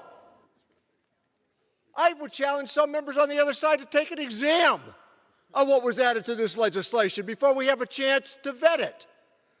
And my friend, the chairman, he said that his modest youth, how challenging it was. I share a similar story. So you know what? We can both thank Franklin Roosevelt and the New Deal for those opportunities. And when he was talking about growth rates, I thought he was going to say, bring back Bill Clinton, because that's where those growth rates came from. So the cat's out of the bag. $2.3 trillion was borrowed in 2017 to pay for a tax cut that overwhelmingly went to people at the very top. So what are we about to do this evening, or this morning, or last night? We are going to borrow $4 trillion, and with interest payments over the next 10 years, $5 trillion to justify a tax cut for the billionaire class. That's what this is about. Or as the gentleman from Kentucky said, and no raving liberal, you're talking about adding $30 trillion to the debt over the next few years. 14 million people are going to lose their health insurance to pay for this tax cut for wealthy people. We got Medicaid, we got food assistance, child care, health care, and you know what? Everybody in this chamber, every member of this House, you should call your local hospitals and ask them to lay out the formula for how their pay works in terms of reimbursements. Overwhelmingly, it's almost 2/3 from Medicare and Medicaid, and this is going to lead, particularly in red states, to closure. So let me give you some numbers I think that are really intriguing, despite that argument that we heard from the other side about how all this money is going to go to people at the lower end. Their slogan ought to be, we're rich and we're not going to take it anymore. That's where this argument is headed. So let me give you some numbers. If you made $1 million last year, you're going to get $81,000 of tax relief. If you made less than $50,000, guess what? Not quite so lucky. But you know what? $1 a day goes a long way, because that's where the numbers land. When they talk about broken promises, I listened to a Republican tonight on TV, a younger guy. He said, well, we reject what CBO has had to say. In the Ways and Means Committee in the tax world, this is scripture. That's how important it is. We might not like the answers we get from time to time. We might be upset about it, but we know that the people who have delivered that are not Democrats, they're not Republicans, they're economists, tax attorneys, and CPAs. So let me just remind everybody on the Republican side about a couple of other things that I think are really important. Most of them supported postal reform. That cost money. Republicans voted for the CHIPS Act. That cost money. They voted for the infrastructure bill. That cost money. 30 of them voted for the Butch-Lewis Act. That cost money. How about the PAC Act for our veterans? That costs money. The Inflation Reduction Act, despite their efforts to deride it, their members are going to groundbreakings and taking advantage of it right now. One piece of testimony the other night in the committee said that there's one congressional district that is receiving $6 billion of investment. Boy, I'd hate to explain that to my constituents, that I was sending $6 billion back to Washington. I call attention to this because they supported these issues along the way, and now they want an excuse to cut taxes for people at the very top. And that's where these tax cuts are going, to people at the very top. That is not to be denied. I hope as we listen in the next few minutes to the contrast that we would offer if we were in the majority, where we could agree tonight on the very basic fact that I'm going to offer. We could agree with 98% of the tax legislation if they kept the number at $400,000 and fewer. So people under $400,000 would keep their tax cuts, and people at the top would go to 39.6. Those are Clinton-Obama rates, and they work fine for the country. We all have some degree of honor to keep here. How about those soldiers from Afghanistan and Iraq? They deserve our care. Closing veterans service offices? I just did a town hall with veterans. They're astounded by what's happening already. I'm looking forward to the next 25 minutes of debate on this side and the next 25 minutes of debate on the other side, because I'm telling you, they're trying to sell you at 4:22 in the morning a bad piece of legislation. Mr. Speaker, I reserve the balance of my time. Gentleman reserves his time. Gentleman from Missouri. Mr. Speaker, I yield 1 minute to the gentleman from Nebraska, Mr. Smith. Gentleman from Nebraska is recognized for 1 minute. Thank you, Mr. Speaker. I rise in strong support of this package, which fulfills commitments to secure our border, rein in waste, and strengthen the economy for American families. In the Ways and Means Committee portion of this bill, we build on the success, huge success, of the Tax Cuts and Jobs Act by further increasing the standard deduction, increasing the child tax credit, and further reducing taxes on income earned by family-owned farms, ranches, and small businesses. We also make a landmark investment in educating kids with the inclusion of my bill, the Educational Choice for Children Act, which creates a tax credit for scholarships to meet the needs of K-12 students and puts more parents back in control of their child's education, regardless of zip code. In addition, we are bringing an end to the unauthorized, wasteful, and redundant IRS direct file program, which directly contradicts taxpayers' best interest. This moment is years in the making, and we now have the opportunity to deliver on the job Americans elected us to do in a fiscally responsible way. I strongly urge my colleagues to support this bill. Thank you. I yield back. Gentleman from Massachusetts. Thank you, Mr. Speaker. I yield 1 minute to the gentleman from California, a recipient of the Purple Heart who knows something about veterans issues, Mr. Thompson. Thank you. California is recognized for 1 minute. Mr. Speaker, I rise in strong opposition to this big, terrible bill. This bill takes health care away from 14 million people. 9 million people lose food assistance with this bill. And it adds $4.3 trillion to the debt, and that's before the interest on that. This bill also advances China in the race for renewable energy superiority at a time when energy demand is soaring off the top of the charts. All of this to give a tax cut to the Musk billionaire-type donors. Mr. Neal talked about the distribution charts. The distribution charts are the coin of the realm. That's what we go by. And you look at those distribution charts, they tell the truth. If you make under $50,000 a year, you get a tax cut of about $260. If you make $1 million a year, you get a tax cut of about $81,500. All of this to give a big tax cut to the richest people in the country. Our constituents lose, our hospitals and our clinics close, our veterans community lose. This is a bad bill. I urge a no vote. Gentleman from Missouri. Thank you, Mr. Speaker. I'd like to remind the gentleman from California that a family of four making $96,334, the median income in California's fourth, would see a $2,167 tax increase if the Trump tax cuts expire. I yield 1 minute to the gentleman from Kansas, Mr. Estes. Gentleman from Kansas, recognized for 1 minute. Mr. Speaker, I rise today to urge my colleagues to support our one big, beautiful bill. First, let me outline what this bill doesn't do. It doesn't take away Medicare, Medicaid, or Social Security from Americans who need it. And it doesn't give lavish tax breaks to millionaires and billionaires. Here's what it does do. It ends benefits for illegal immigrants. Instead of giving Medicaid to able-bodied adults, it prioritizes the benefit for children, seniors, and low-income Americans. It provides a tax credit for seniors, exceeding President Trump's plan to end taxes on Social Security. It provides funding for more border security to keep our country safe. And perhaps more importantly, it extends the pro-family, pro-growth policies from the Tax Cuts and Jobs Act that even the New York Times and Washington Post admitted giving tax cuts to middle-class Americans. And how do we know this will work? Because we saw TCJA boost wages, job growth, and tax revenue, despite the CBO's biased and inaccurate scoring in 2017. Mr. Speaker, I urge our colleagues to vote in favor of one big, beautiful bill. And with that, Mr. Speaker, I yield back. Gentleman from Massachusetts.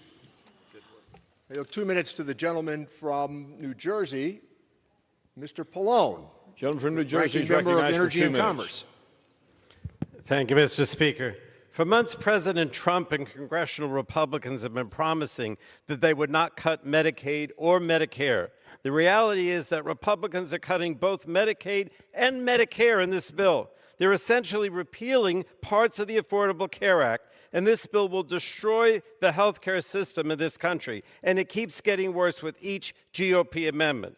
The GOP tax scam takes health care away from at least 13.7 million Americans and can give giant tax breaks to billionaires and big corporate interests. It's a shameful reverse Robin Hood scheme. They're stealing from you to give to the rich. And Republicans are stripping health care away from people by putting all sorts of burdensome and time-consuming roadblocks in the way of people just trying to get by. The vast majority of people on Medicaid are already working.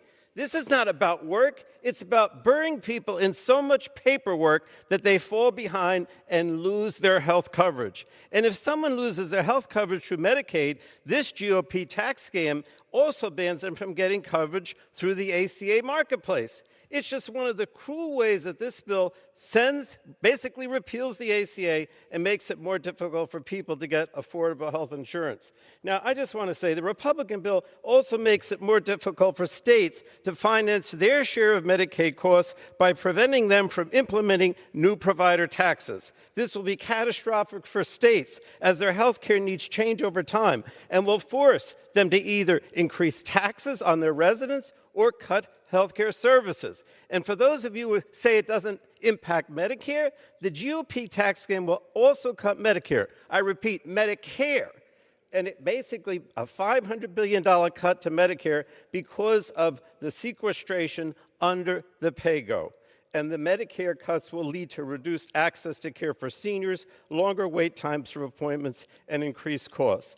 Mr. Speaker, the GOP tax scam destroys the health care system by cutting over $1 trillion, and this bill should be defeated. I yield back the balance of my time. Gentleman from Missouri.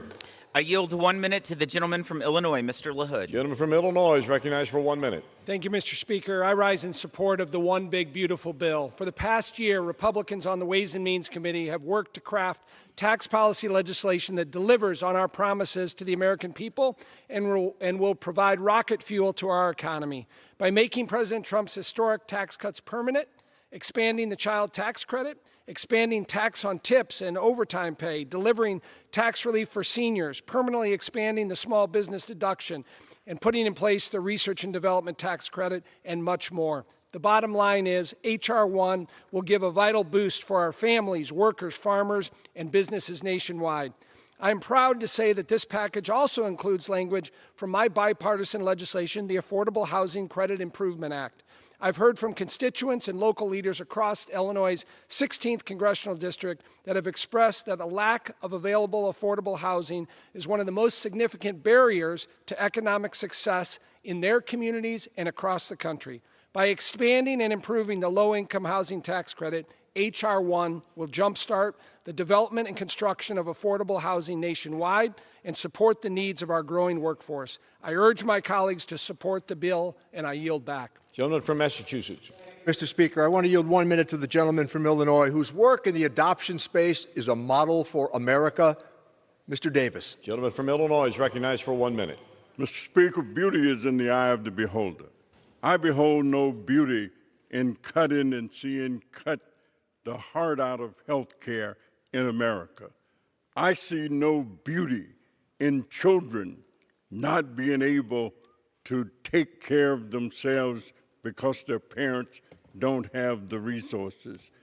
I see no beauty in a bill that promotes wealth for the wealthy, decreases services and resources for those at the bottom. It's a bad bill. It's not good for America. I yield back. Gentleman from Missouri. I yield 1 minute to the gentleman from Iowa, Mr. Feenstra. Gentleman from Iowa is recognized for 1 minute. Thank you, Mr. Speaker, and thank you, Chairman Smith. President Trump's one big, beautiful bill delivers on the promises that we made to Iowa workers, manufacturers, farmers, and small businesses, and our families. The bill increases the small business deduction, helping Iowa small business invest in their workers and grow their operations. It also doubles 179 small business expensing, which means better paying jobs for every Iowa worker. President Trump promised a manufacturing revival in our country, and Iowa will be the first to deliver it.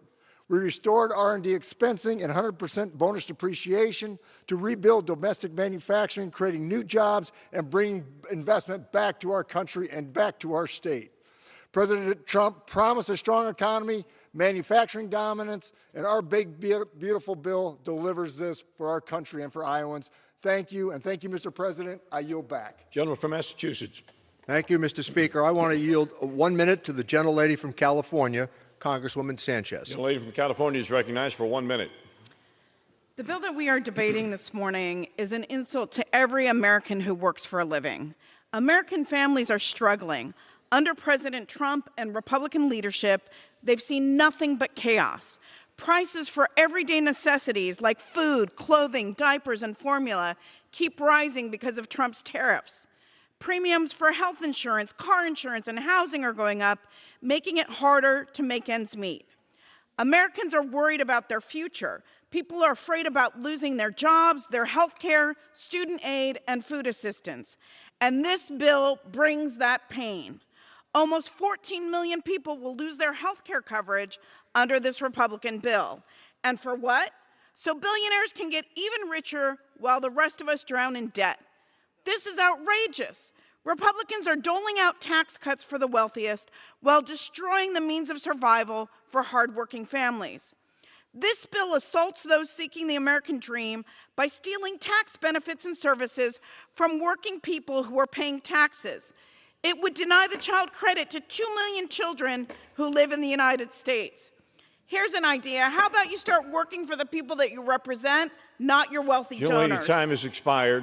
Gentleman But I guess that's asking Missouri. too much from people who have lost their moral compass. Thank you, Mr. Speaker.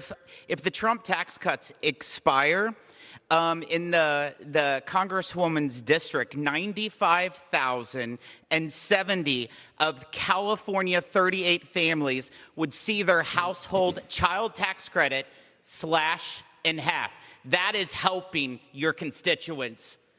I'd love to yield 1 minute to the gentleman from Oklahoma, Mr. Hearn. Mr. Speaker, I rise in strong support of this one big, beautiful bill. The American people have heard a lot of lies about this bill. The left and their friends in the media have settled for demagoguing and fear-mongering to try to stop President Trump from delivering on his promises to the American people.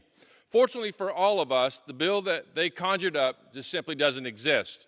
What does exist is a bill that champions working-class families. It strengthens the middle class and provides much-needed support to small businesses. It's thanks to President Trump's leadership on this big, beautiful bill that we have something we can all be proud of. I'd like to thank all of the committees and the chairs who worked on this legislation, but in particular, our chairman of the Ways and Means, Jason Smith, who knew 2 years ago that this might happen, this might occur. and we'd be exactly in this position, and he spent those years ensuring our committee was prepared, educated, and empowered to be ambassadors for the President's tax policies. I urge my colleagues to vote yes, and I yield back. Before I recognize the gentleman from Massachusetts, let me remind both sides. Direct your comments to the chair as we continue through debate. Gentleman from Massachusetts. I always do, Mr. Speaker. Thank you. I want to yield 1 minute to the gentlelady from Alabama, whose hospitals I have visited, Congresswoman Sewell. Gentlelady from Alabama is recognized for 1 minute. Mr. Speaker, I rise in strong opposition to the one big billionaire boondoggle bill. We are here because, according to President Trump, Elon Musk, and Republicans in Congress, billionaires and giant corporations don't have enough money. We could be working to help Americans deal with the high cost of living. We could be working to make sure that health care is affordable for all. But what are we doing? At 4:35 a.m. in the morning, we're preparing to vote on a bill that will provide a $4 trillion tax giveaway to the wealthy, well-connected, and well-off. And how will we pay for it? We'll pay for it by kicking 13.7 million Americans off of Medicaid and cutting $300 billion in SNAP benefits from hungry families. The people that I represent in Alabama's 7th Congressional District are good and honest Americans. They work hard every day. They make enormous sacrifices to support themselves and their families. But they are hurting. They are hurting and being crushed by high costs of living, and they live paycheck to paycheck. Meanwhile, my Republican colleagues are hell-bent on providing and making life much harder for them. It's outrageous. It's simply unacceptable. This is a sad day in Congress. I strongly oppose this bill, and I give this warning. Hands off Medicaid and hands off SNAP. Your lady's time has expired. Gentleman from Missouri. I yield 1 minute to the gentlelady from West Virginia, Ms. Miller. Gentlelady from West Virginia is recognized for 1 minute. Thank you, Mr. Chairman. I rise today in strong support of one big, beautiful bill. Ways and Means Republicans have worked tirelessly for 2 years, traveling across America and hearing from real people about the impact of the 2017 Trump tax cuts had on them. Working families got more money back in their paychecks from a simplified tax code. Main Street America was able to utilize the small business deduction to weather the storm of high inflation during the Biden years, and larger businesses were able to invest more of their money domestically because of a globally competitive corporate rate. This one big, beautiful bill builds on all of that successful tax policy and then some. This bill gives the average working family a $1,300 tax cut. It delivers on President Trump's promises of no tax on tips and no tax on overtime pay. It makes permanent the $199A small business deduction to keep our economy humming.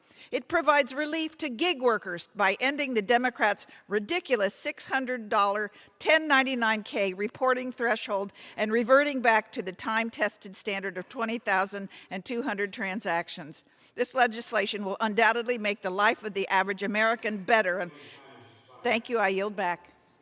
Gentleman from Massachusetts. I want to yield 1 minute to the gentlelady from Washington, Congresswoman Del Bene, who really knows something about the child credit. Gentlelady from Washington is recognized for 1 minute. Thank you, Mr. Speaker. President Trump and Republicans love calling this one big, beautiful bill, but it's really one big, broken promise. Republicans swore they would lower costs on day one. Instead, families are paying more for groceries, energy, and health care bills.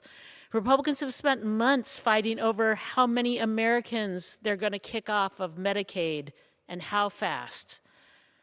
This is literally a matter of life and death. And for what? Another massive round of tax breaks to pad the wallets of the ultra-wealthy and big corporations. A mom from Kirkland told me recently that she was horrified to see what Republicans are doing to these programs. She raised 2 kids with the support of Medicaid, SNAP, and the child tax credit. She said the supports Republicans are cutting help real people live real, productive lives. I urge you to listen to your constituents and vote no on this big, broken promise. I yield back. Gentleman from Missouri. Mr. Speaker, this is what the one big, beautiful bill is all about.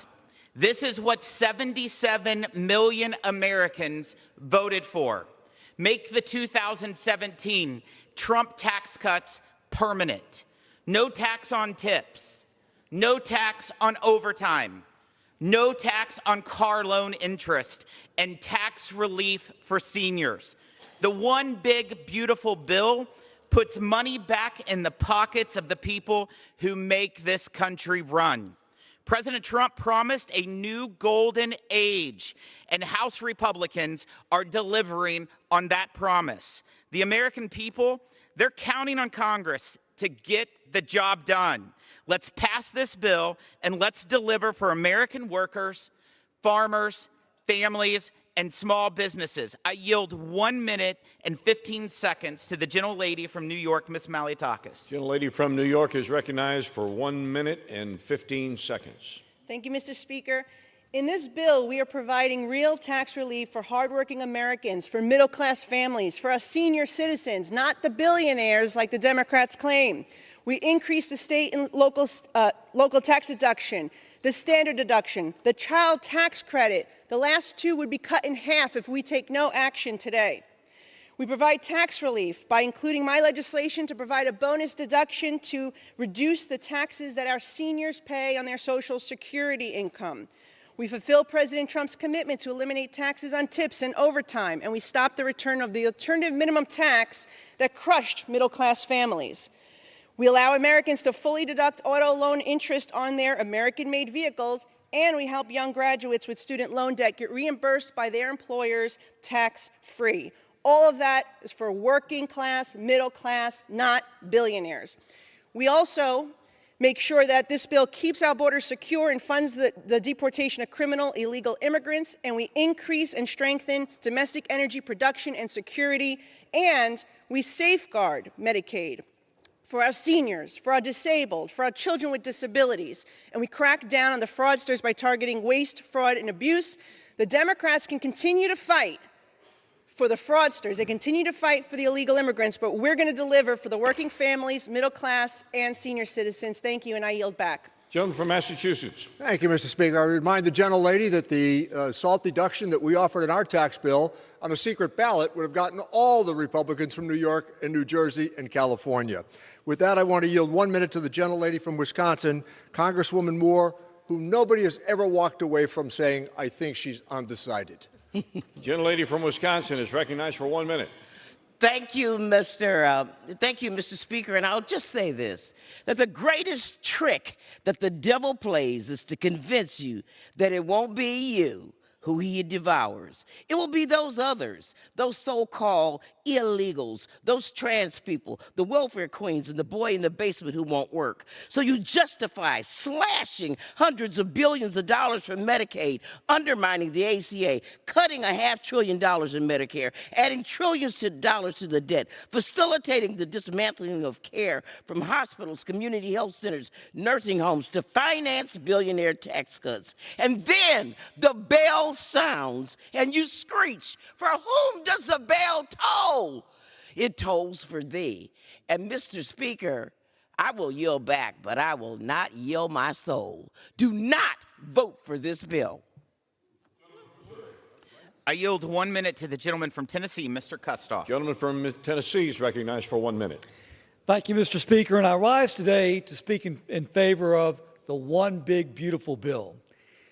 My colleagues and I on the House Ways and Means Committee on the Republican side have been preparing for this moment for 2 years. Mr. Speaker, we have traveled across the country and conducted field hearings, meeting and hearing from individuals, from manufacturers, from farmers, and from small business owners. And the message that we got from them was clear. Make permanent all those successful provisions from the Tax Cuts and Jobs Act of 2017. There is no doubt that when we passed the Tax Cuts and Jobs Act in 2017, we ushered in a red-hot economy that created jobs and opportunities for all Americans. It's essential that the House of Representatives pass this bill today to cement a pro-growth tax code and usher our nation into a new era of prosperity for all. The American people in November voted overwhelmingly for this. And now it's our time to deliver. And thank you. I yield back. Gentleman from Massachusetts. Thank you, Mr. Speaker. Let me yield 2 minutes to the gentleman from Massachusetts, the ranking member of the Oversight Committee, my friend, Congressman Lynch. Gentleman from Massachusetts, recognized for 1 minute. Thank you, Mr. Speaker, and I thank the gentleman from Springfield for yielding. I rise this morning on behalf of our friend and colleague, General Jerry Conley, the gentleman from Virginia, with the hope of infusing this debate with his passion and his wisdom on behalf of the federal workers for whom there was no greater champion. Jerry was especially grateful for the federal workers at the VA and the Walter Reed Medical Center, especially the nurses and therapists and physicians and support staff that cared for our veterans and active military. In all honesty, Jerry was furious at the way the federal workers and veterans are being treated under this bill. He was angry that Donald Trump purged 325,000 federal workers, including at least 3,000 workers at the VA, and that the cuts in this reconciliation bill will require the firing of 80,000 more workers at the VA, at least 27,000 of those workers veterans themselves. While the termination of these workers at the VA is outrageous and disrespectful, it's only half the story, because it is the mission of those workers at the VA to care for our veterans that will be ended as well. We should each of us remember that veterans' benefits are different. They are special obligations taken on by our country, our society, and our Congress. Veterans' benefits are obligations owed to our veterans for courageous service previously rendered. And the promise to every son and daughter who puts on that uniform is that if you come home from service with the scars of war, visible or invisible, we will take care of you and your family. That promise has been maintained throughout this nation's history by Democrat and Republican administration without pause. Until now, until tonight, until Donald Trump signs this bill. Mr. Speaker, this is a disgraceful way to treat both workers at the VA and the veterans they serve. I urge my colleagues to vote against this bill, and I yield back. Gentleman from Missouri. I yield 2 minutes to the gentleman from Arkansas, Mr. Westerman, the chairman of the Natural Resources Committee. Gentleman from Arkansas is recognized for 2 minutes. Thank you, Chairman Smith, for yielding, and also thank you for your leadership, your patience, and your unwavering dedication to put this tax policy and this budget reconciliation bill before us. Mr. Speaker, I rise today in support of the opportunity we have to not only provide historic tax relief for hardworking Americans, but also to spur investments in our economy by developing the resources of our land. This is our unique opportunity to do something truly worthy to be remembered in our day and in our generation. The Natural Resources Committee is proud to have played a key part in this legislation. Our title far exceeds our $1 billion instruction. The Congressional Budget Office estimates it will generate over $20 billion in savings and new revenue for the federal government, primarily by direct royalty and lease fees from the sale of oil, gas, timber, and mined resources, while curbing wasteful spending. But CBO's direct revenue evaluation is only a paragraph in a much larger story. Mr. Speaker, it is impossible to utilize billions of dollars of resources without massive investments in oil rigs, pipelines, LNG facilities, mines, refineries, sawmills, mobile equipment, machinery, workforce development, and the list goes on with the upstream and downstream economic benefits of resource development. Our title reinstates onshore and offshore oil and gas lease sales, holds annual geothermal lease sales, and ensures a fair process for critical mineral development nationwide. We've also directed the Forest Service and the Bureau of Land Management to utilize long-term timber sale contracts. We're putting our fiscal foot forward by using America's resources to generate wealth for America, while restoring American energy dominance and giving Americans the opportunity to make products from America, in America, for America, and the world. I urge my colleagues to join me in kickstarting this new golden age of America by voting yes, and I yield back the balance of my time. Gentleman from Massachusetts. Thank you, Mr. Speaker. Let me yield 1 minute to the gentleman from Virginia, Congressman Beyer, who really knows something about the bond market. Gentleman from Virginia is recognized for 1 minute. Thank you, Mr. Speaker. Mr. Speaker, our dearly departed friend and colleague, Jerry Conley used to say our job was to comfort the afflicted and to afflict the comfortable. This bill does the opposite. My Republican friends say this act is about helping the working families in America, but nothing could be further from the truth. This monstrous bill strips health care from 14 million Americans. It cuts $300 billion in food and nutrition from working Americans, while giving a temporary head fake to those working on overtime and those working for tips. It actually raises taxes on the poorest 20% of Americans, exactly the folks my Republican friends pretend it helps. The overwhelming benefits of H.R. 1 flow to the wealthiest Americans, the largest transfer of wealth from working Americans to rich in the history of our country. Mr. Speaker, Jerry Conley was a devout Catholic who studied to be a priest, and he and I agreed that the essence of this bill sends the opposite of the message of the New Testament, which is to give our lives to help the poor. With that, I yield back. Gentleman from Missouri. I yield 1 minute to the gentleman from Texas, Mr. Moran. Gentleman from Texas, recognized for 1 minute.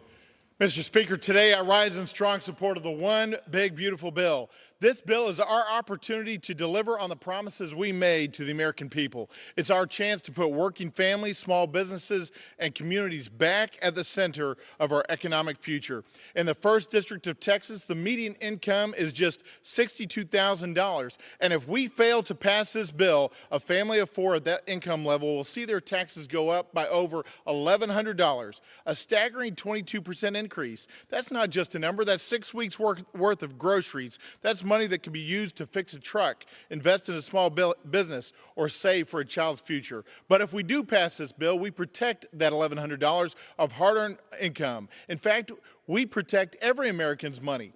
At its core, the One Big Beautiful Bill is about more than dollars and cents. It's about liberty and empowering the American people. It's about giving families, workers, and small businesses the freedom to thrive without government taking more of their money. We have the chance in this moment to expand opportunity, restore dignity in work, and strengthen the American dream.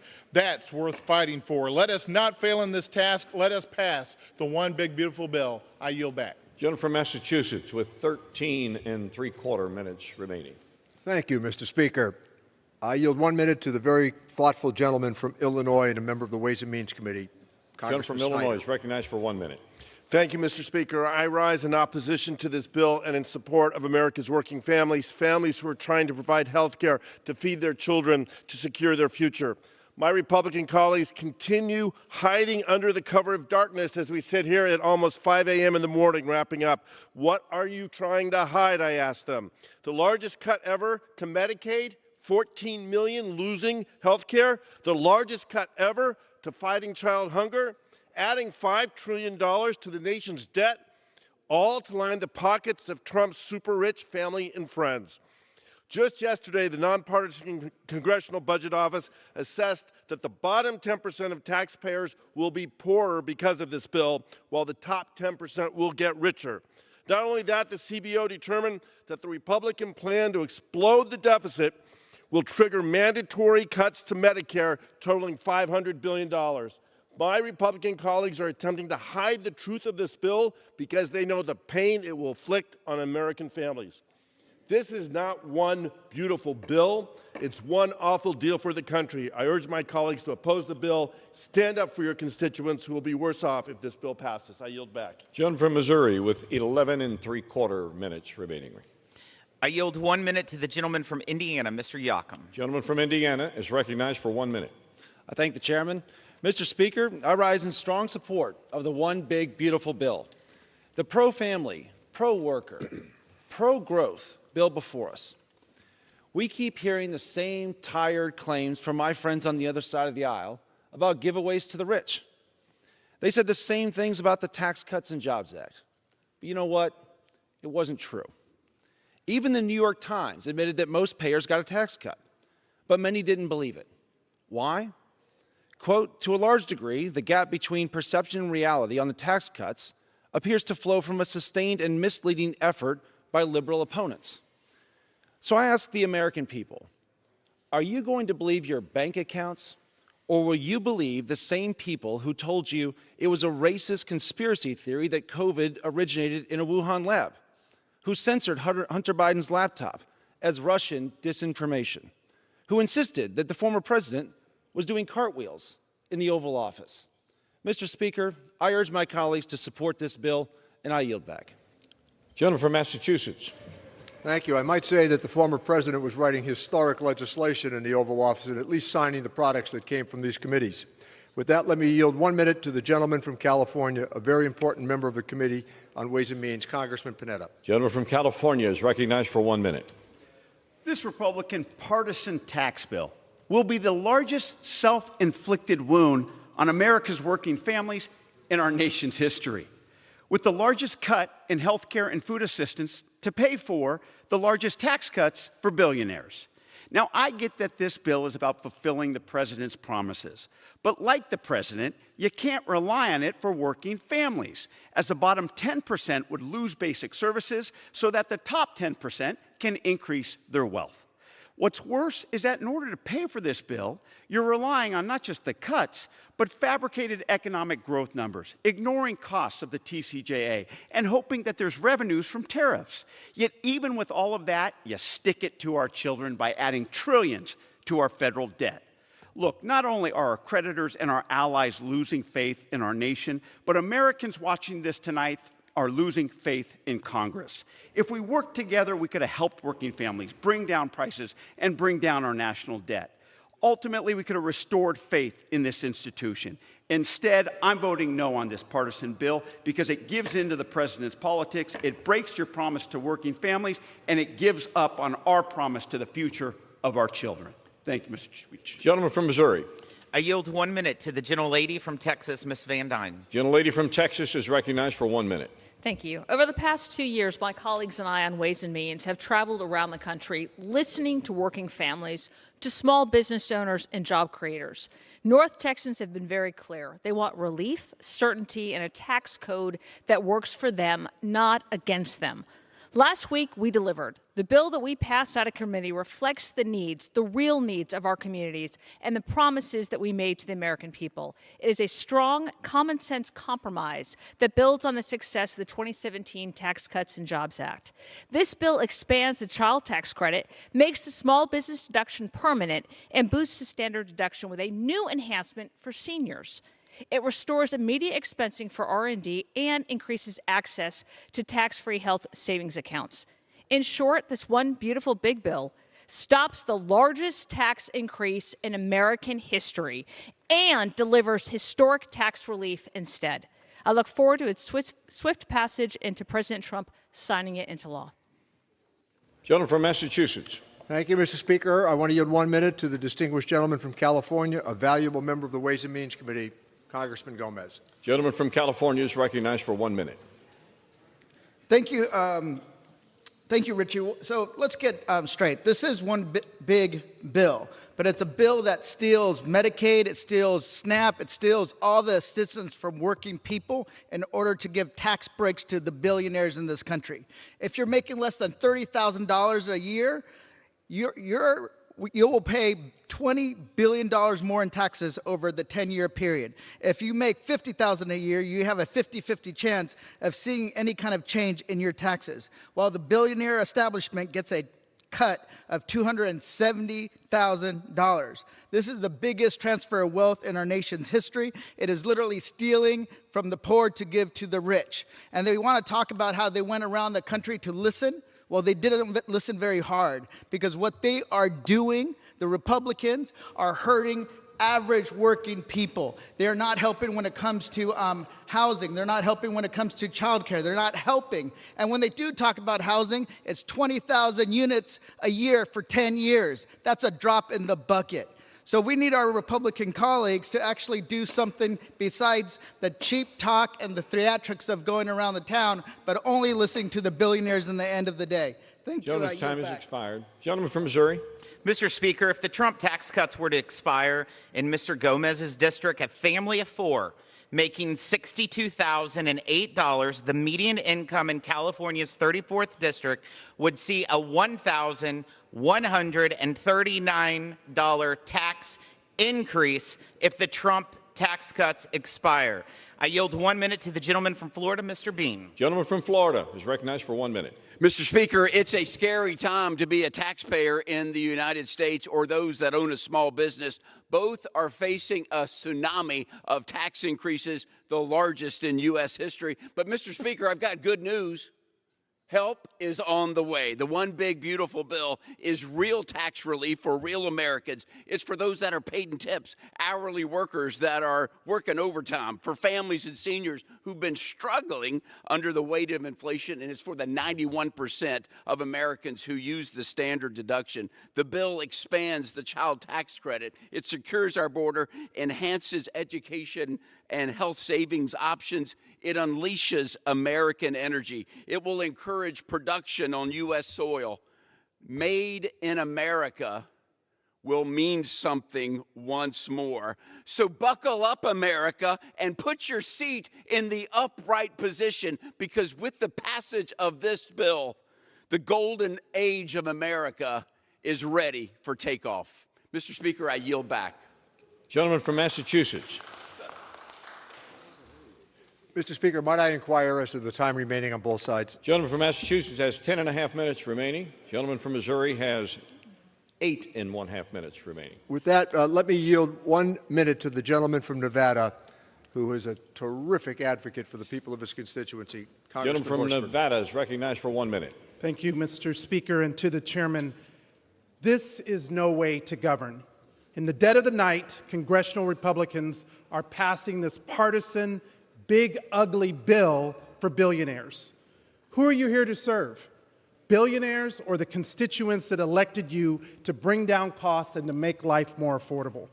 Your constituents, like mine, rely on Medicaid and public education, veteran programs, SNAP, child care, Head Start, Medicare.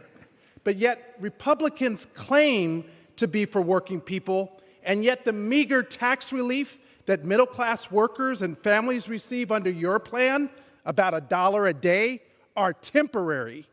But the tax cuts for billionaires and big corporations are permanent. That is a choice.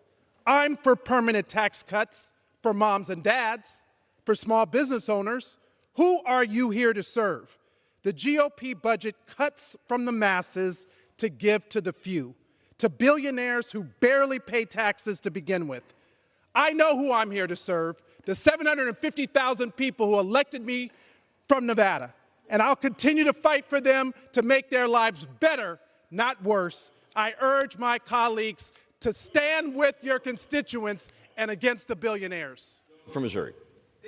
Speaker, let's talk about who benefits from this bill. A single mom, a waitress in Nevada, working long hours. She's raising one child. She's living paycheck to paycheck. She gets a bigger standard deduction underneath our legislation. She won't pay tax on tips on our legislation, and she gets a boosted child tax credit. That's a $4,891 tax cut. Not pennies. That's real money for working Americans. This is what it means to stand with the working class and millions of tipped workers. I yield 1 minute to the gentleman from Ohio. Gentleman from Ohio is recognized for 1 minute. Thank you, Mr. Speaker. And thank you, Chairman Smith and the Ways and Means Committee for all the hard work that we put into this legislation. Mr. Speaker, strengthening our economy starts at home, and I'm proud to rise in support of the One Big Beautiful Bill, which delivers much-needed tax relief to the American workers, farmers, and families. This legislation builds on the foundation laid by the 2017 tax reforms, allowing families to keep more of their hard-earned money, empowering them to invest in their futures, support their children, and build brighter lives. I'm especially pleased that this bill includes making the increased standard deduction levels from 2017 permanent. Simplifying the tax code has been transformative, especially for working-class communities where most taxpayers claim the standard deduction. The guaranteed standard deduction has made tax season faster, easier, and far less stressful for millions of Americans. Mr. Speaker, the facts are clear. Over 93% of my constituents claim the standard deduction. If we fail to act, millions of Americans will see a tax hike of nearly $2,000 per household. Permanency gives working families the certainty they need to plan ahead, whether it's saving for college, investing at home, or simply trying to make ends meet with confidence and greater financial security. I urge my colleagues to vote yes. I yield back. Gentleman from Massachusetts. Mr. Speaker, let me yield 1 minute to the distinguished gentlelady from Massachusetts, Ms. Presley.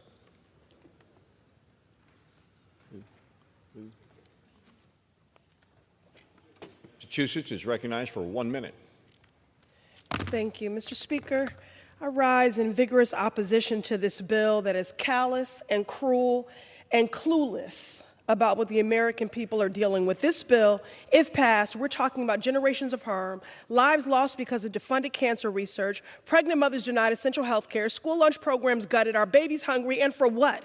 To line the pockets and stroke the egos of a few petty billionaires? I believe in the promise of this nation. I believe in the possibility that government can do right by people and help us through our most vulnerable moments. This bill is the antithesis of that. This bill is a threat to the lives and livelihoods of so many people. The mood up here is somber. Y'all are gleeful. It's somber because this is shameful. Republicans, we just need 4 of you to be people of conscience to stand up against this, and in exchange, you can save lives. You can look your kids in the eye, and you can say that when everything was at stake, that you had clarity and you did the right thing. I'm not begging you for benevolence. I'm asking you for decency. Do right by the people that sent you here. I yield. Gentleman from Missouri. I yield 1 minute to the gentleman from Virginia, Mr. McGuire. Gentleman from Virginia is recognized for 1 minute. Thank you, Mr. Chairman, for yielding me the time. Mr. Speaker, President Trump and the Republican trifecta were elected this November to deliver results for the American people. This one big, beautiful bill we are considering tonight pinpoints waste, fraud, and abuse, secures our borders, and reignites economic growth. These are impactful tax cuts, reducing Social Security taxes, eliminating tax on tips, and eliminating tax on overtime will help the middle class American people. If the 2017 tax cuts are allowed to expire, 56,000 small businesses in my district alone would experience a 43.4% tax hike, and over 8,000 family-owned farms would have their death tax exemption slashed in half. I came to Congress to deliver real results, and that's what this bill does. In the defense portion of the bill, $34 billion is allocated for shipbuilding and the maritime industrial base in my district, Virginia, and the United States. This bill delivers on the America First promises President Trump and congressional Republicans made to the American people. Mr. Speaker, I yield back the balance of my time. Gentleman from Massachusetts with 8½ minutes remaining. Thank you, Mr. Speaker. So what I intend to do here is to close my time before I yield to the Democratic leader. And I want to talk a little bit about what I began with. First of all, let me just say as a courtesy and as a member of the Ways and Means Committee for 33 years, this debate should be taking place during the day. And I know the members on the other side feel the same way. There is no reason at 10 after 5 in the morning to be debating a bill of this consequence. It's as simple as that. These were legislative courtesies that we once extended to each other. And there is no reason for it to be playing out at a time when most Americans can't dial in to hear the debate. So there's no getting away from the fact that the Republican Party, the party of fiscal rectitude, the party that has lectured us for decades on spending patterns, who are about to borrow $4 trillion for a tax cut that is overwhelmingly going to go to people at the very top, including the billionaire class. What's troubling about it is that if you look back at these tax cuts, as I noted, $10 trillion of tax cuts since 2021. I'm sorry, since 2001 to the moment. In 2017, it's borrowed money, $2.3 trillion.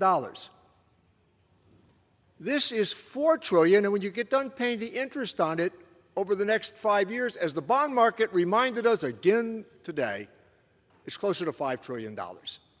The party of fiscal rectitude. I call attention again to this because we would say that if you kept these tax cuts for people under $400,000 a year, you'd get a buy-in from us. We're okay with that. We object to the idea that people who are about to derive the biggest benefit don't need it. and you know what? In most instances, weren't asking for it as well. The theology that tax cuts pay for themselves is nonsense. We've heard that forever. But it is that continued effort that Republicans have to suggest that no matter what happens, a tax cut should be the most important consideration.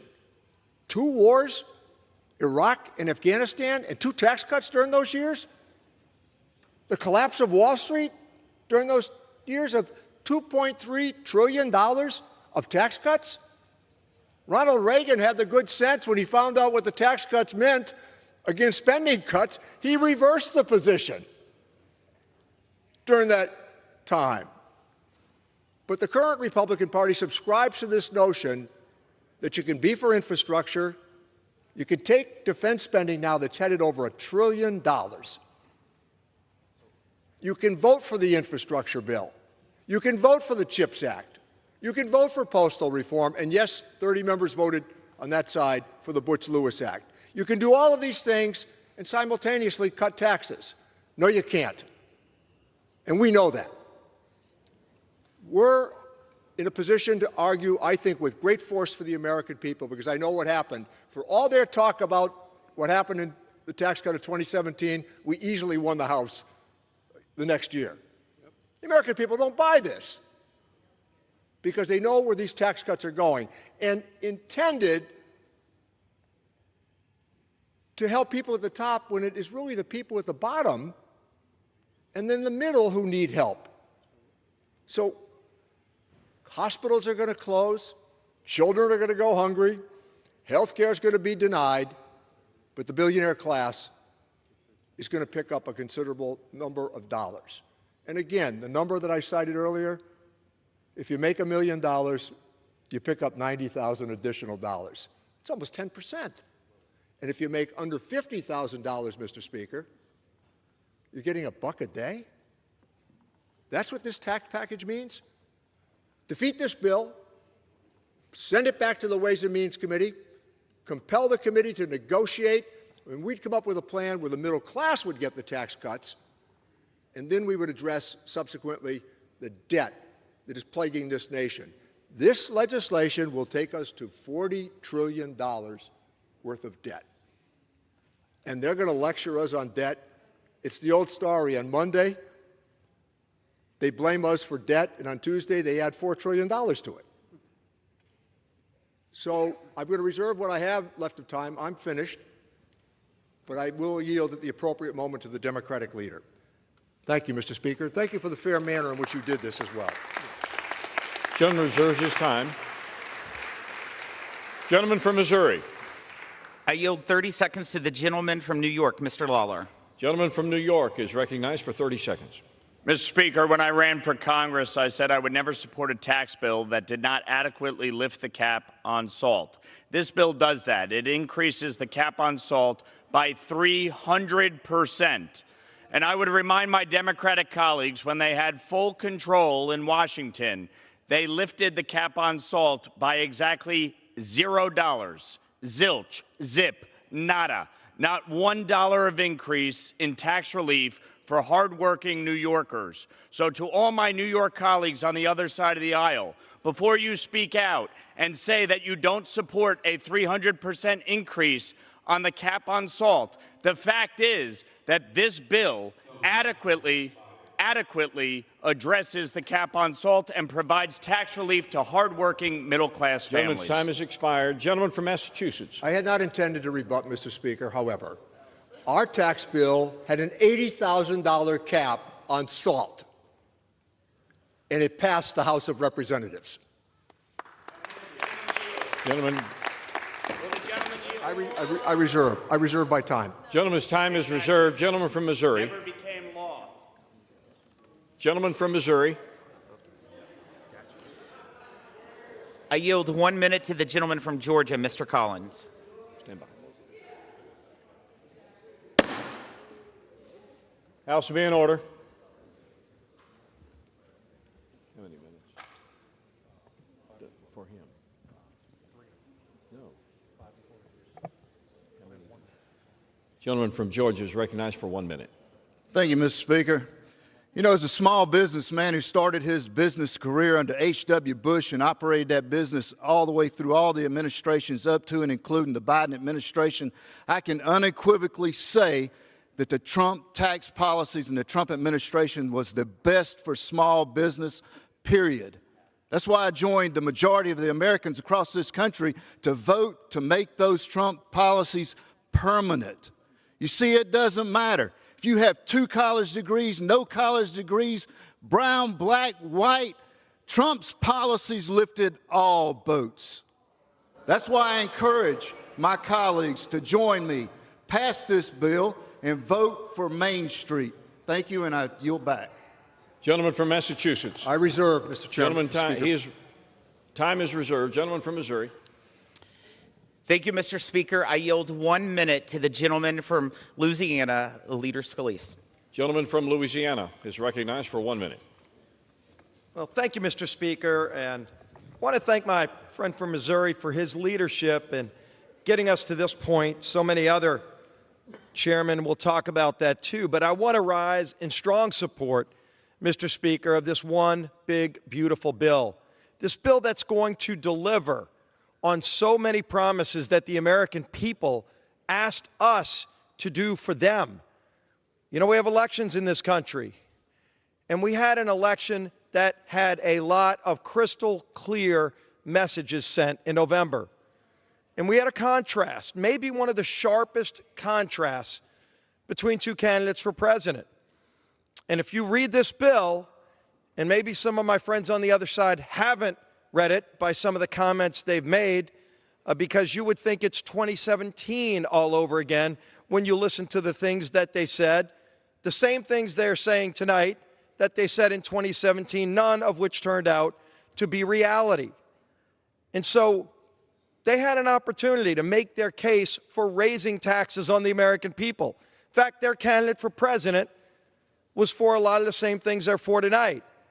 Letting the Trump tax cuts expire to punish those middle-class and low-income workers who benefited the most from those tax cuts, benefited tremendously. President Trump said that he was going to lock those tax rates in, not giving all these tax breaks you're talking about to millionaires and billionaires, but in fact to help the working families of this country who are struggling. They struggled after 4 years of the last administration. The weight of the failures of their policies that raised inflation, raised interest rates, made home ownership unachievable, made the ability to fill their own grocery carts unachievable. And President Trump said he would reverse it. How else did he say he was going to reverse it? President Trump said that we were going to produce more American energy. Now, the other side of the aisle has been very clear for years with an all-out assault on American energy. They've carried it out. They voted for it. They campaigned on it. And the voters rejected that false premise, that failed approach. Now, maybe they're upset that the voters said we want to produce more energy in America. But President Trump was crystal clear. You elect us, elect President Trump, elect a Republican House and Senate, and we will deliver for you. We will open up more American energy. From Anwar in Alaska to the Gulf of America. That's what he campaigned on. And maybe they're upset that he's actually delivering on those promises. And this bill delivers on those promises. A promise that will lower prices at the pump. When you go to the gas station, you'll be able to fill up your car. And so that's in this bill. But it also creates more jobs. Now, there are some people clearly who don't like that. Not just my friends on the other side of the aisle don't want to produce more American energy. You know who else doesn't want those provisions in this bill? Countries like Russia, countries like Iran, who have been making billions of dollars a month selling their energy on world markets because of the failed Biden policies. The policies that allowed them to enrich their countries and use that money for evil, to fund the war in Ukraine, to fund wars on terror around the world. terrorist organizations like Hamas and Hezbollah and the Houthis, funded by the billions of dollars a month that those countries got from selling their oil on world markets because America was shut down. Well, America will be shut down no more when this one big beautiful bill is passed into law, because we will be able to produce our own energy here in America. You know, my friend Chairman Smith worked incredibly hard to make sure that this bill delivers for the whole country to get economic growth again.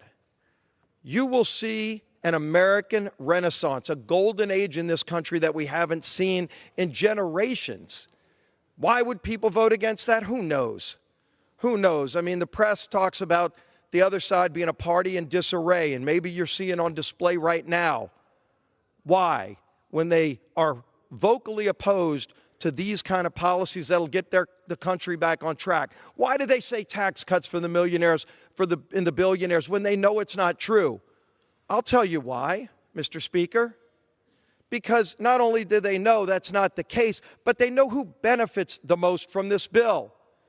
You know, one of the great new provisions of this bill that President Trump campaigned on, that Chairman Smith made sure to deliver on, was no tax on tips. Now, the last time I checked, Elon Musk does not get paid in tips. But you know who does? A lot of hardworking people across this country. Any restaurant you go to, talk to the waiters and waitresses. Ask them about their hopes and dreams. Ask them about their families. And what would they do with just a little bit more money in their paycheck? Do you know, Mr. Speaker, that big provision that every Democrat is going to vote against, the average tip worker makes $32,000 a year. And every Democrat will vote no on that benefit while they hide behind the lie of the millionaires and the billionaires. Because they know that's not the case, but they also know if they're going to vote against every hardworking waiter and waitress who averages $32,000 a year, how do they get away with it? They've got to create some fake boogeyman that they can point to and say, gee whiz, look at the billionaire over there, as if class warfare, dividing Americans, is their way to try to get more power in Washington. How about we give people in America more power? Take it away from Washington. Empower the people in this country who have been struggling for too long. If you want to live the American dream, it can still exist. For a lot of people, they thought it was going away. President Trump ran and said, I will renew that promise. But it only happens if Congress delivers. Now, the other side will vote against it, every single one of them in lockstep. And they will root against the success of this bill. And then if it were to fail, they'd just go, look at that, the country's still in demise. Because they were against it every step of the way. We saw this play out, by the way, in the State of the Union just a few months ago, right here in this chamber. And America watched in shock. They want to see us come together. Can't we at least come together on things we agree on? And so there stood President Trump right at that podium, Mr. Speaker. And he talked about so many of the great things of this country. Not partisan things, things that we used to all celebrate. Mr. Speaker, the President Trump, pointed over there to the balcony, where not only was the presidential family seated, but they also had some special guests. He pointed to a 13-year-old boy who had just beaten cancer. You want to talk about something that can unite the whole country, that can bring us all together. To say, yeah, you know, we might disagree on issues, big and small, and that happens. That's America. But we can all celebrate a 13-year-old boy who just beat cancer, Mr. Speaker. And what happened when he said that? We rose up and applauded, as we all should have.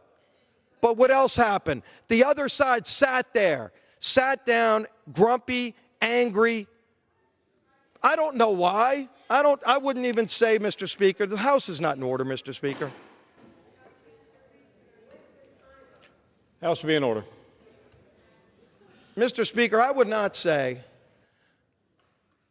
say it was because that he beat cancer, but it was just because President Trump happened to point out that he beat cancer. beat cancer. We should not root for or against a person like that based on what President Trump says he's for. Just because the talking points of the party went out and said, anything President Trump's for, be against. That's not a party platform. This country wants direction. President Trump ran on a direction, and their party did too. Wasn't like it wasn't laid out in the campaign. President Trump said he would secure America's border. That actually was the #1 issue. All across the country. I got to go around to a lot of parts of this country. You hear from a lot of different people. You see what their hopes and dreams are, but you'll also see from them, and they'll tell you, what they want to see us come together and address. And it didn't matter what part of the country you went to. They all said, for goodness sake, can we secure America's border? Millions of people coming in illegally. Many of them really bad people. Gang members, violent people that were harming Americans. We saw it over and over again. Laken Riley murdered. We finally brought, by the way, the first bill President Trump signed into law was the Laken Riley Act. To say if you come here and harm an American citizen, you're gone, you're deported. And this bill allows for the deportation of violent criminals that come here illegally and harm American citizens. We should all support that. The other side doesn't. They'll fly to Venezuela and El Salvador, Mr. President, to try to get out of prison a gang member who beats his wife. But in this bill, it allows President Trump to continue securing America's border. He's done phenomenal work on his own through executive action protecting America. But he needs money to build the wall. He needs money to let our Border Patrol agents have the ability to compete with the drug cartels of Mexico. It's embarrassing that today the drug cartels of Mexico, have better technology than America's Border Patrol agents. And we said, we're not going to allow that to happen again like the other side did. We're going to do something about it. We're going to give them those tools, night vision goggles, drones, other things, so that they can actually do the job that they came here to do. They put their lives on the line to keep us safe. The least we can do is allow them to have the ability to be safe themselves, to go home at night to their families while keeping our country safe. It's in this bill. We deliver on that promise, and so many others. We're making America competitive again in our military so that we can finally confront the threat that China poses militarily. We all talk about it. We all know what it means. But are we going to talk about it or do something about it? President Trump wants to do something about it. This Republican majority wants to do something about it. In this bill, we deliver on that promise. Everybody who votes no is saying no to that. Again, hide behind the millionaires and billionaires, but you're voting against strengthening America's military because that's in the bill. You're sure not talking about it on the other side, Mr. Speaker. We haven't heard them talking about it because they're about to vote against that. So let's be honest about it. But when you think about those benefits, you also got to recognize what a no vote means today. Because we've got two buttons. You press yes and you can press no. And if you vote no, you're voting against American energy. You're voting against securing America's border. You're voting against helping those middle-class families. You could run all the numbers. 22% tax increase on low and middle-income families. We're not talking about the millionaires and billionaires. We're talking about a family making $70,000 a year combined, who's struggling to get by, would like to make a little bit more investment maybe in their kids' education, might want to take a family vacation, and this bill gives them the opportunity to do it. And it also gives every small business in America the opportunity to make investment in America again.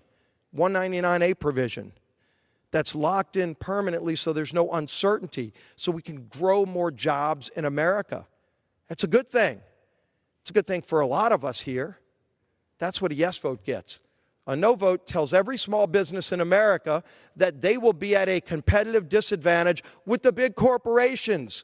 So you hear them rallying, Mr. Speaker, against the fat cats and the big corporations, yet if they vote no, These are the facts.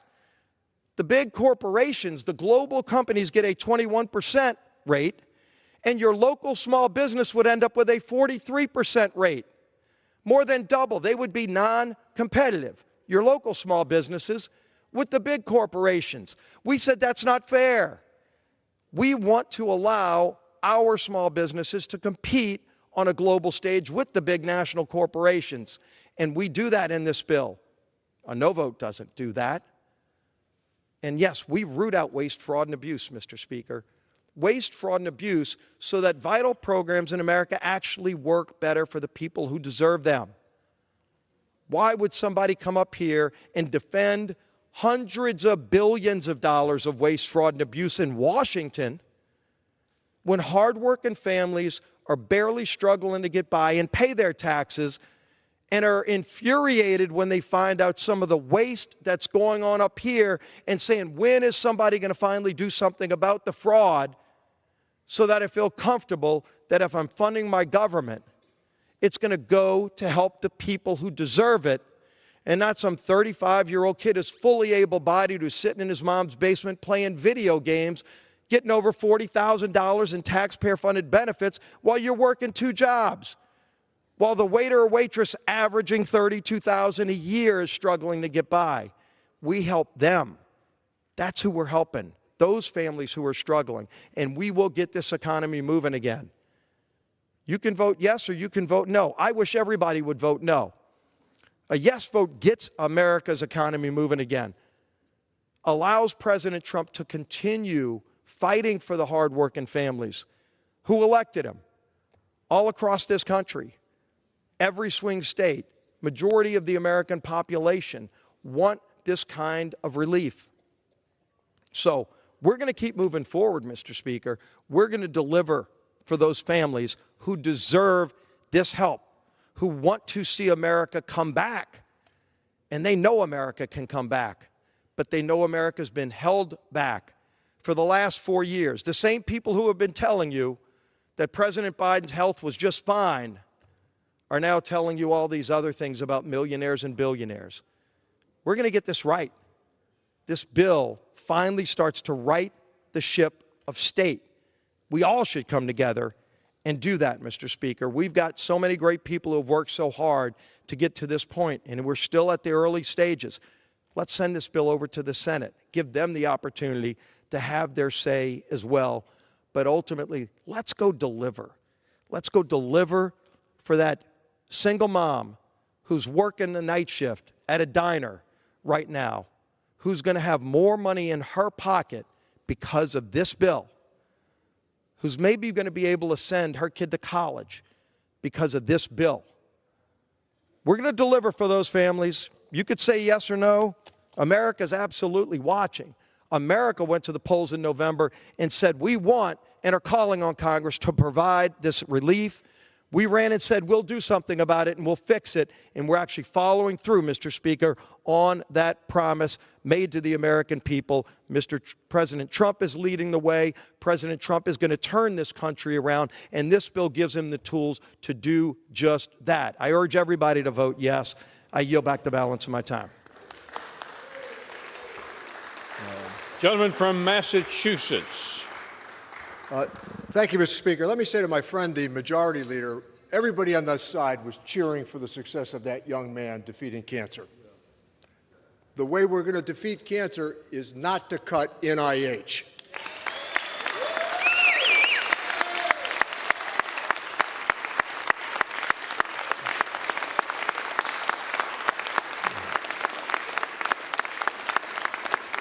Let me yield the remainder of our time to the very capable and distinguished minority leader, Mr. Jeffries, for 1 minute. Gentleman from New York, the minority leader, is recognized for 1 minute.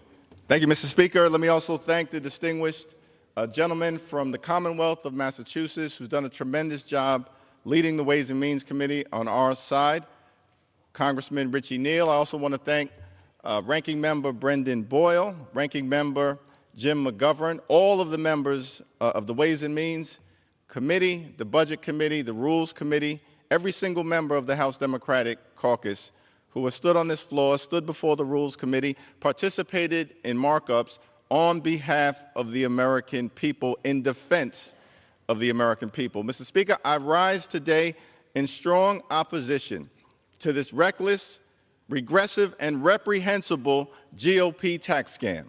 This is one big, ugly bill that House Republicans are trying to jam down the throats of the American people under the cover of darkness.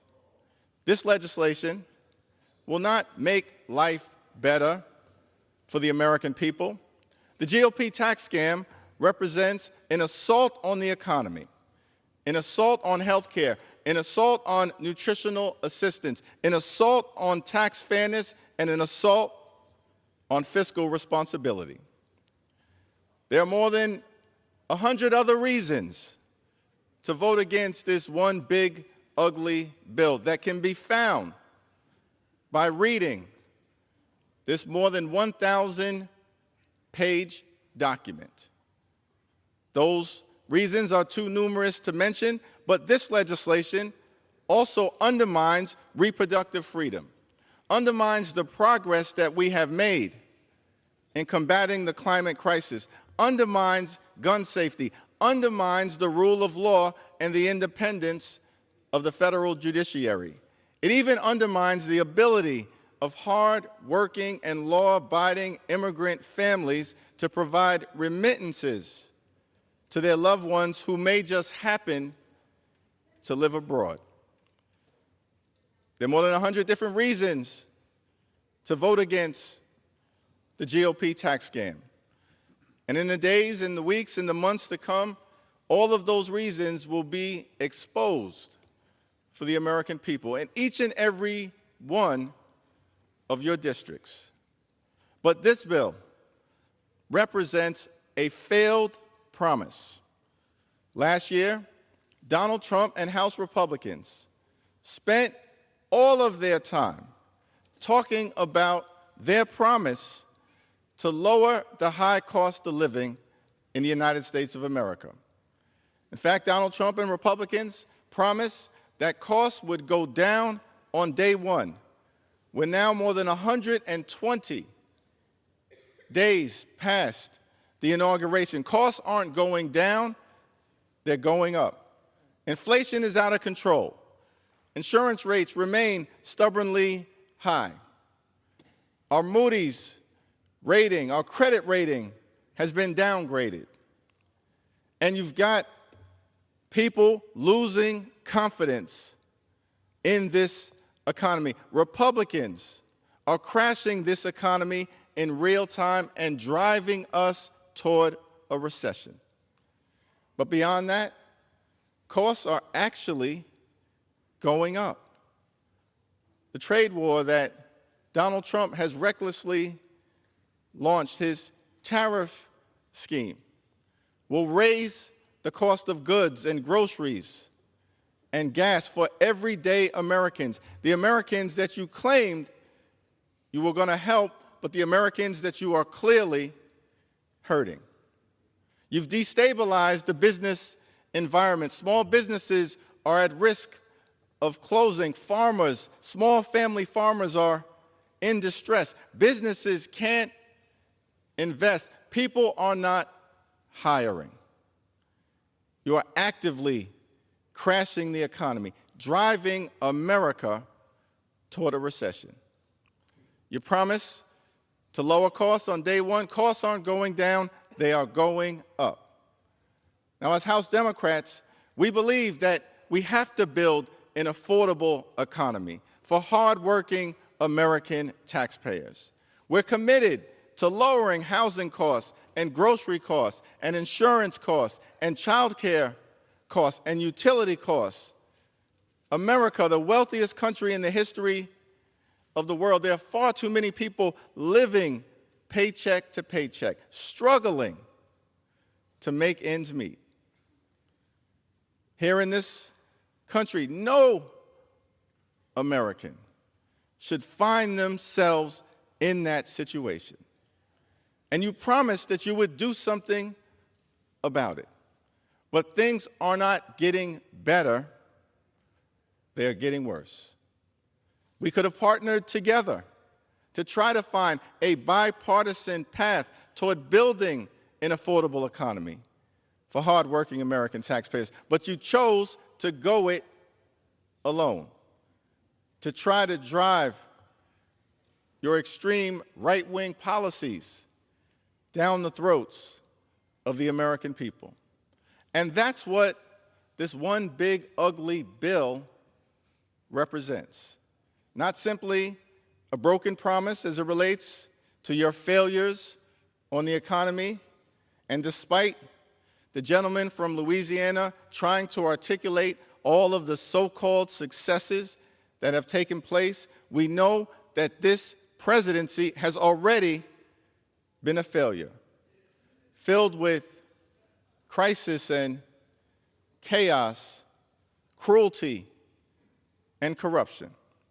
And the American people know it, which is why Donald Trump, at the 100-day mark, was the most unpopular president in American history. The American people understand.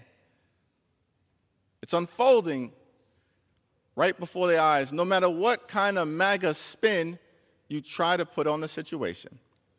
And things are going to get worse. Why? Because of this big, ugly bill. Not simply an assault on the economy, a broken promise. It's an assault on the health care of the American people. You see, as Democrats, we believe in this country, health care is not simply a privilege. Health care is a right. And from Medicare to Medicaid to the passage of the Affordable Care Act and subsequently enhancing it, we've begun to move America to a place where every single person in this land could have access to the health care that they need to live a life of dignity and respect. At this moment in America, we have the lowest rate of uninsured people in our nation's history. But this GOP tax scam will reverse that with this assault on health care, the largest cut to Medicaid in American history. And here's what it will mean for the American people. Children will get hurt. Women will get hurt. Older Americans who rely on Medicaid for nursing home care and for home care will get hurt. People with disabilities who rely on Medicaid to survive will get hurt. Hospitals in your districts will close. Nursing homes will shut down. And people will die. That's not hype. That's not hyperbole. That's not a hypothetical. The people that you all represent have been writing to us to make that clear. Thousands of people who've written to us, everyday Americans, have made that clear. And let me just present a few of those stories into the record. I have type 1 diabetes and was diagnosed when I was 7 years old. I've had jobs with private insurance in the past, but I lost my job during the pandemic. With childcare becoming a major challenge, it made more sense for me to stay home with the kids, but that also meant losing my health benefits. Right now, we're all on Medicaid. It's crucial for me to stay alive and healthy. I need insulin and supplies to manage my diabetes every single day. Without it, I could die. That's Shauna, who lives in Arizona's 6th congressional district. My youngest son has leukemia. He was a self-employed handyman, and therefore he didn't have sufficient insurance. When the cancer became more debilitating, he could no longer work. He has undergone radiation, stem cell transplant, and then more radiation. He is still fighting the cancer, and without Medicaid and the fine physicians, he would surely die. That's Greg, who lives in the 8th Congressional District of Colorado. As a cancer survivor with chronic illnesses, I rely heavily on Medicaid and food stamps to get by. Without these essential programs, people like me would suffer. I'm currently taking expensive medication to stay in remission, but my condition and the side effects of my treatment make it impossible for me to work. Unfortunately, my work history also disqualifies me from receiving Social Security benefits. I'm not alone in my dependence on these Medicaid and food stamps benefits. Children, elders, and many others who are sick or struggling also rely on them to survive. I urge you to do the right thing for the people you represent. Without food stamps and Medicaid, the consequences would be painful and even deadly. That's Jalissa, who had a message for her representative in Pennsylvania's 8th Congressional District. But we're here to say, as House Democrats, to Shauna, to Greg, and to Jalissa, that if your representatives won't fight for you, we will. We will. We will. If they won't fight for you, we will fight for you.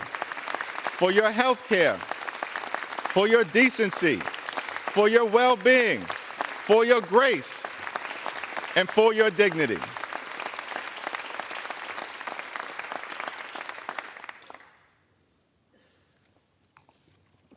Now, in addition to visiting the largest cut to Medicaid in American history, that's not enough for the MAGA extremists.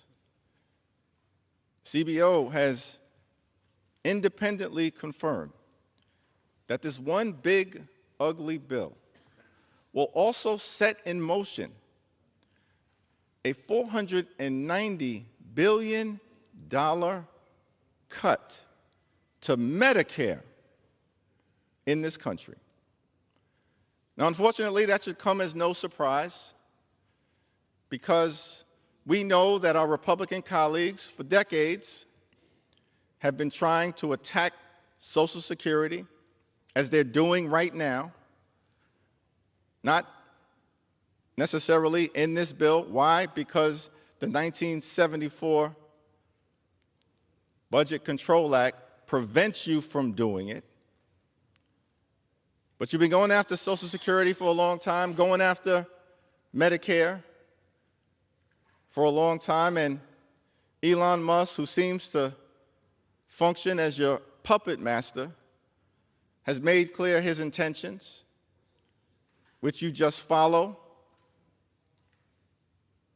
as if you work for him. Elon Musk wants to take a chainsaw to Social Security, a chainsaw to Medicare, as you're doing in this bill, a chainsaw to Medicaid, as you're doing in this bill. Here's our message to you and the American people: no matter how long it takes, House Democrats are going to take a chainsaw to Project 2025, because it's not in the best interests of the American people. And what this bill represents is your effort to try to put into law Project 2025. You acted like you didn't know anything about it. This is why you have no credibility right now. You spent all of last year lying to the American people, saying to them that you were going to lower the high cost of living. In fact, you're doing the exact opposite. At the same period of time, you acted like you knew nothing about Project 2025, and this bill is an effort to try to implement it into law. So you mentioned credibility issues. I think it exists on the right side of this chamber. Now, not only have you gone after Medicaid, not only have you gone after Medicare, in this,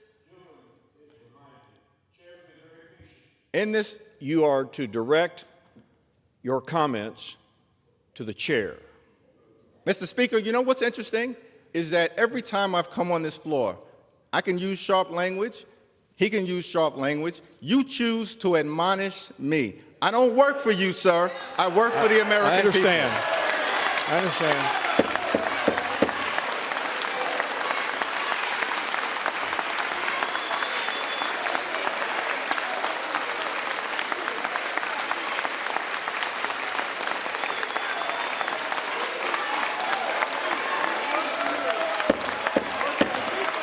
House will be in order.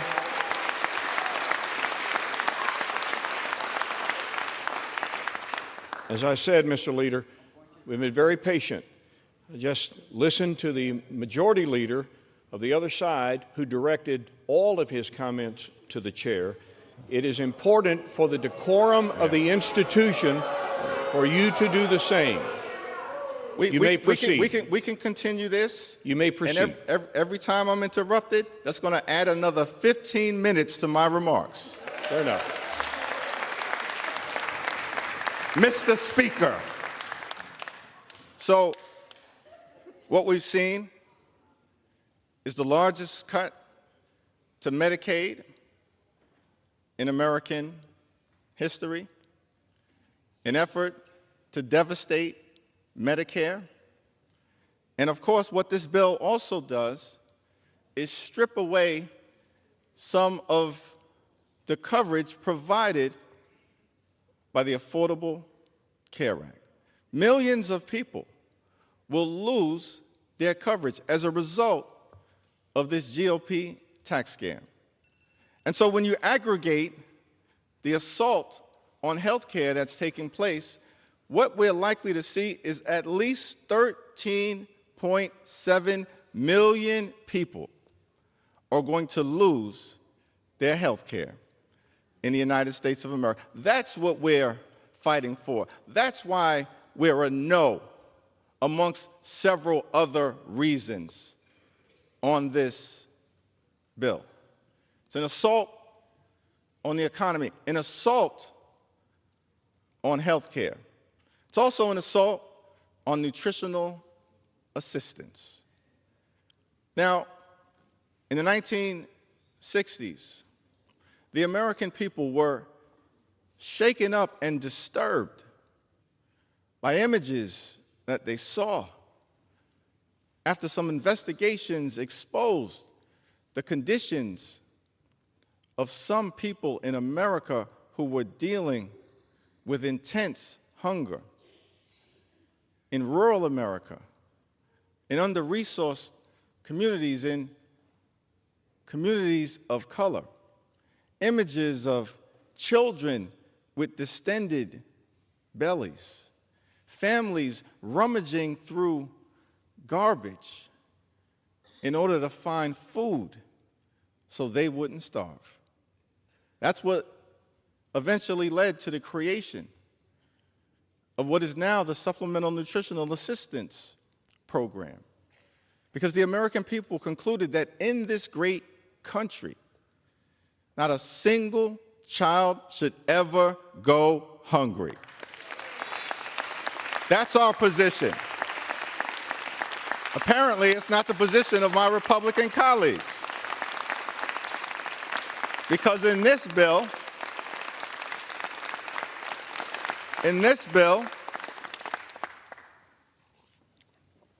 SNAP, the Supplemental Nutritional Assistance Program, will experience more than $300 billion in cuts, the largest cut to nutritional assistance in American history. Literally, Mr. Speaker, Republicans are taking food out of the mouths of children, disabled Americans, veterans, and older Americans. That is another reason why we are strongly opposed to this bill. This is the United States of America, the wealthiest country in the history of the world.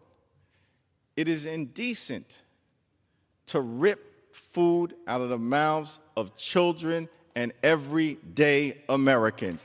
It is indecent.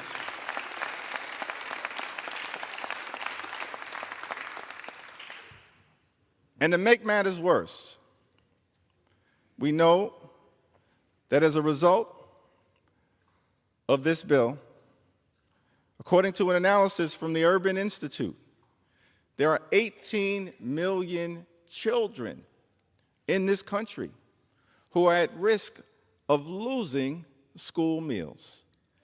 Decade after decade after decade in America, we've made great progress. That progress, as it relates to alleviating hunger and food insecurity, is now at risk of being rolled back. And one of the excuses that I'm sure we'll hear from the Speaker of this institution is that this one big ugly bill is all about waste, fraud, and abuse. It's interesting because month after month after month, we continue to hear that phrase. And let's be clear, as Democrats, we believe in trying to make sure that federal taxpayer dollars are spent in an efficient and an effective way. We're all for that. But that's not what's being done in this bill. No evidence of waste, fraud, and abuse has been presented in a compelling way. In fact, you know what's interesting? You're talking about taking away nutritional benefits that amount to $2 per meal, $6 per day. At the same time, when Elon Musk and his federal contracts are worth $8 million a day. If you're trying to find waste, fraud, and abuse, I have a suggestion. Start right there. Start right there. Don't take food from the mouths of our children. Start right there. And so, it's one big ugly bill. It's GOP tax scam. It's reckless Republican budget. It's an assault on the economy. It's an assault on health care. It's an assault on nutritional benefits. It's also an assault on tax fairness. I mean, here's the thing, that it's the largest cut to health care in American history, coupled by the largest cut to nutritional assistance in American history, in order to enact the largest tax breaks for billionaires in American history. That's unacceptable, that's unconscionable, and that's un-American. That's un-American. Because my Republican colleagues promised that they would actually focus their efforts on trying to make life better for everyday Americans. But disproportionately, the benefits of this bill, as confirmed by independent observers, don't go to those who may be at the lower end of the socioeconomic spectrum. They actually go disproportionately to those at the highest end of the economic spectrum. CBO analysis requested by Congressman Boyle and myself just confirmed that. Not hype, not hyperbole, not a hypothetical. It's what will happen if this one big, ugly bill became law. And so it's an assault on tax fairness.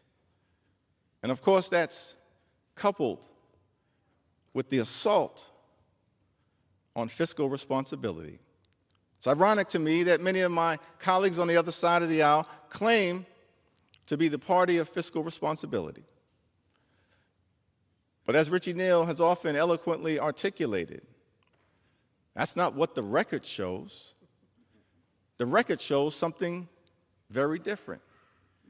And this fiscal irresponsibility that comes from the other side of the aisle is actually connected to the obsession with massive tax cuts for the wealthy, the well-off, and the well-connected. We've seen this rinse and repeat scenario play itself out over and over and over again. President Reagan comes into office, and what is his signature domestic priority? His signature domestic priority, massive tax cuts for the super wealthy. And as a result, he escalates the debt and the deficit. Those policies, of course, are continued by his successor, President George H.W. Bush. But then President Clinton takes office, and in his 8 years, turns a deficit into a budget surplus. That's fiscal responsibility. And then after 8 years in office, President Clinton is replaced by President George W. Bush, who proceeds to follow the same playbook. You used to call it trickle-down economics. The American people aren't buying it because they figured out what trickle-down economics means. We may get a trickle, but we're guaranteed to stay down. And that's what's happened over and over and over again. So President Bush comes into office, and what does he do? Massive tax cuts for the wealthy, the well-off, and the well-connected. The 2001 tax cuts, the 2003 tax cuts turned a budget surplus into a massive deficit, and then further exacerbated the problem with a failed war in Iraq and a failed war in Afghanistan, asleep at the switch as it related to the economy, which resulted in the Great Recession. So President Obama takes office to once again demonstrate what fiscal responsibility is all about.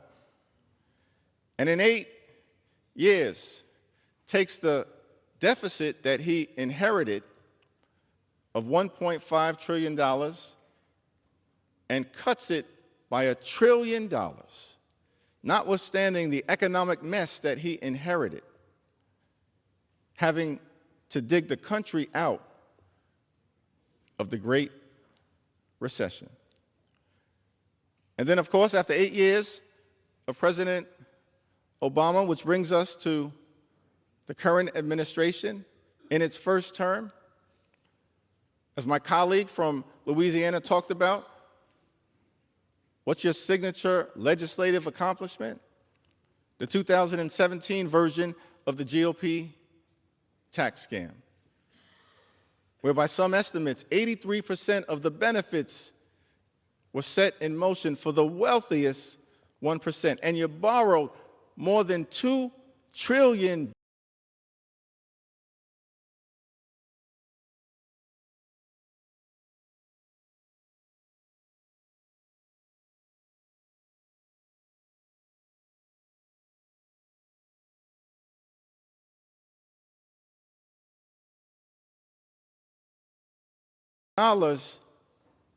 to do it.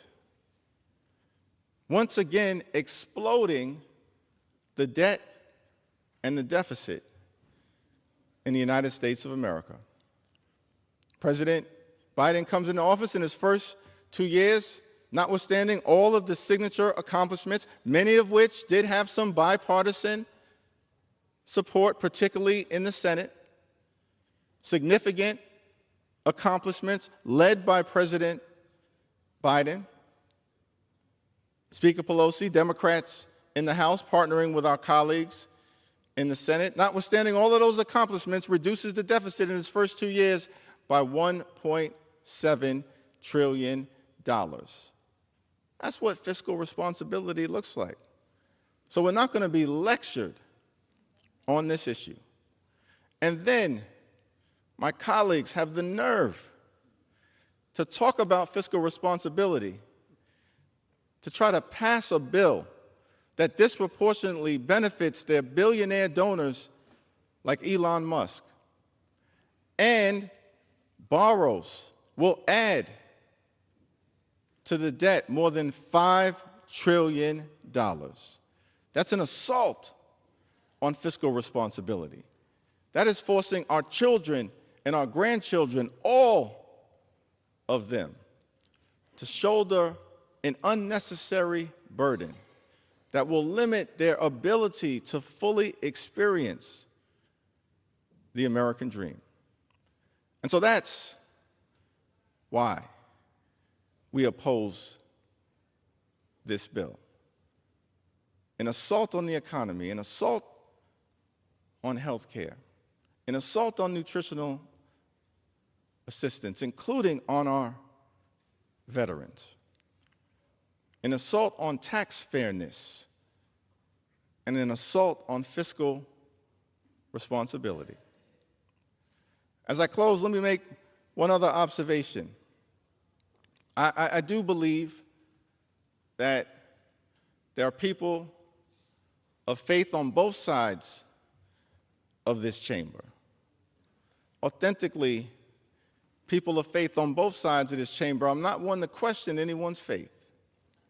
But I do think we have to ask the question, particularly when you study the gospel, and the gospel in particular of Matthew 25 and 35 through 40, where Jesus talks about the importance of standing up for the least, the lost, the left behind, the poor, the sick, the afflicted, the homeless, the people who are confined, strangers in a foreign land. That when you know the gospel, when you are charged with trying to live the gospel, it cannot be the case that one goes to synagogue or one goes to the mosque or one goes to church, as I do, but one goes to church to pray on Sunday and then comes to Washington, D.C. to pray on the American people the rest of the week. P-R-E-Y. Can't pray on the poor, pray on the sick, pray on the afflicted, pray on our children, pray on people with disabilities, pray on our veterans who serve this country, and project that that is consistent with the faith that I at least know, anchored in Matthew 25 and 35. So, Mr. Speaker, I think this, in some ways, is a sad day here for this institution. James Madison, one of our great thinkers, I believe it was in Federalist 51, talks about Congress at its best should function as a rival to the executive branch, serve as a check and balance on the out-of-control impulses of an executive that may emerge from time to time. Congress, according to James Madison, at its best, would serve as a rival to the executive branch. But unfortunately, our House Republican colleagues haven't followed the vision of this Madisonian version of democracy because you have consistently proven to be nothing more than a rubber stamp for Donald Trump's extreme agenda. And the American people are paying attention. The American people are paying attention. So I think that when the story is told of the 119th Congress, when the votes are ultimately cast on that first Tuesday in November next year, that this day may very well turn out to be the day that House Republicans lost control of the United States House of Representatives. Because the American people are paying attention. They are smarter than you think, and they know when they are being hurt. They know when their interests are not being served, and they know when they have been lied to and deceived. You see, they know that Congress was meant to be a separate and co-equal branch of government. We don't work for President Trump. We don't work for J.D. Vance. We don't work for Elon Musk. We work for the American people. That's what House Democrats are all about. And because we work for the American people, we will continue to stand up for an economy that's affordable and makes life better for hardworking American taxpayers. Will stand up for Social Security, stand up for Medicare, stand up for Medicaid, stand up for nutritional assistance, stand up for our children, stand up for our veterans, stand up for our seniors, stand up for our families, stand up for the American way of life. That's what House Democrats will continue to do. We will stand up today, stand up tomorrow, stand up this week, stand up next week, stand up this month, stand up next month, stand up this year, stand up next year, stand up at all times until we end this national nightmare and restore the American dream for every single person in this great land from sea to shining sea. Vote no. I yield back.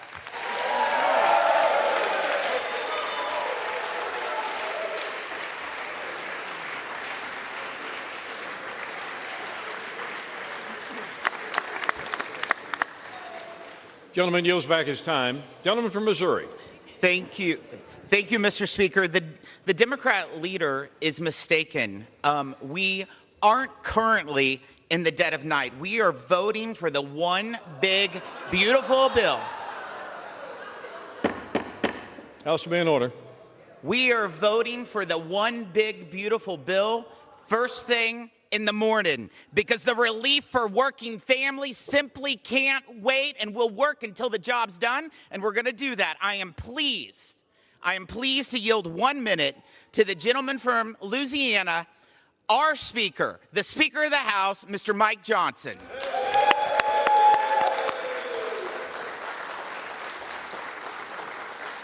The gentleman from Louisiana, the Speaker of the House, is recognized for 1 minute. After that very long and wandering speech, my friend, and after a long week and a long night and countless hours of work over the past year, a lot of prayer and a lot of teamwork, my friends, it quite literally is again morning in America, isn't it? All right, all right.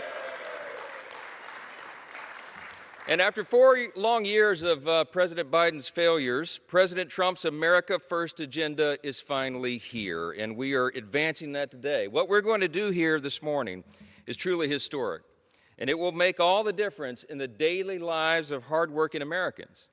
The Dallas waitress pulling overtime, the Detroit mom counting bills late at night, the Kentucky coal miner waiting on his second chance.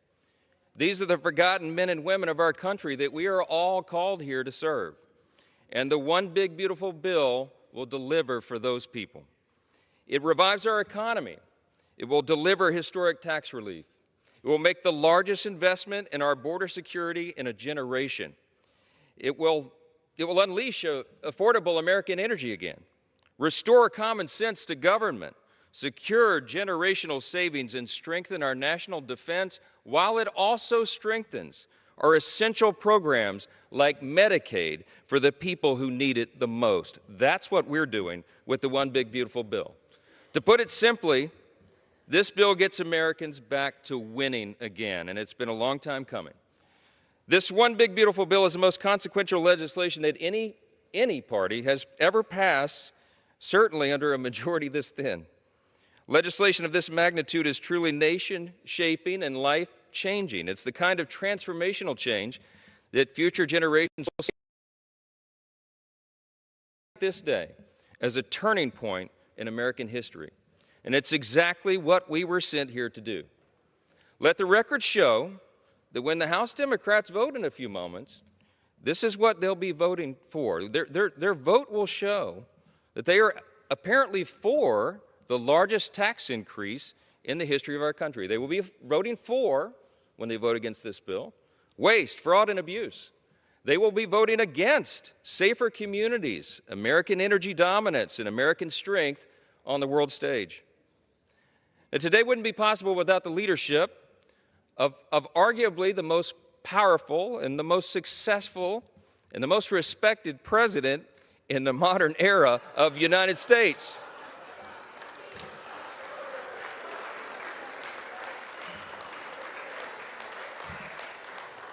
Our Democrat colleagues mock the objective truth. We were delivered unified government, my friends, in November. The White House, the Senate, and the House were delivered to the party on this side of the aisle. So you can laugh all you want, all right? None of this would be possible without the leadership of the 45th and the 47th President of the United States, Donald J. Trump. And it would not be possible without the really hard work of the men and women on this side of the aisle. I just want to name our chairman of our House committees that produced and did all the hard work to produce the big, beautiful bill. Scripture says we give honor where honor's due, Mr. Leader, and we're going to do that here quickly. Chairman G.T. Thompson of the Agriculture Committee, Chairman Mike Rogers of the Armed Services Committee, Chairman Jody Arrington of the Budget Committee, Chairman Tim Walberg, Education and Workforce Committee, Chairman Brett Guthrie, Energy and Commerce Committee, Chairman French Hill, Financial Services Committee, Chairman Mark Green, Homeland Security Committee, Chairman Jim Jordan, Judiciary Committee, Chairman Bruce Westerman, Natural Resources Committee, Chairman James Comer, Oversight and Accountability Committee, Chairman Sam Graves, Transportation and Infrastructure, Chairman Jason Smith, Ways and Means Committee. And I want to make special mention of Chairwoman Virginia Fox of the Rules Committee, who, by my count, sat in that chair and led that Rules Committee for almost, seemed like 2 straight days, and I think she took 2 short breaks. She's the Iron Lady of the House, and I'm so grateful for all their hard work.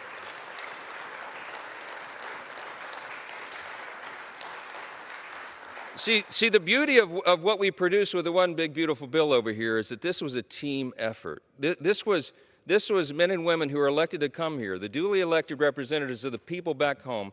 They rolled up their sleeves. They got down in the trenches. We began this effort over a year ago. It was actually March of last year, because we anticipated and we believed that we would be delivered unified government, that we would have a Republican leader in the White House, Donald J. Trump, that we would have the Senate and the House, that we would have that moment of opportunity. And so we planned and we worked and we locked arms together as a team, and we have delivered this against all odds. The media has tried to divide us. They've written our eulogy about 10 times.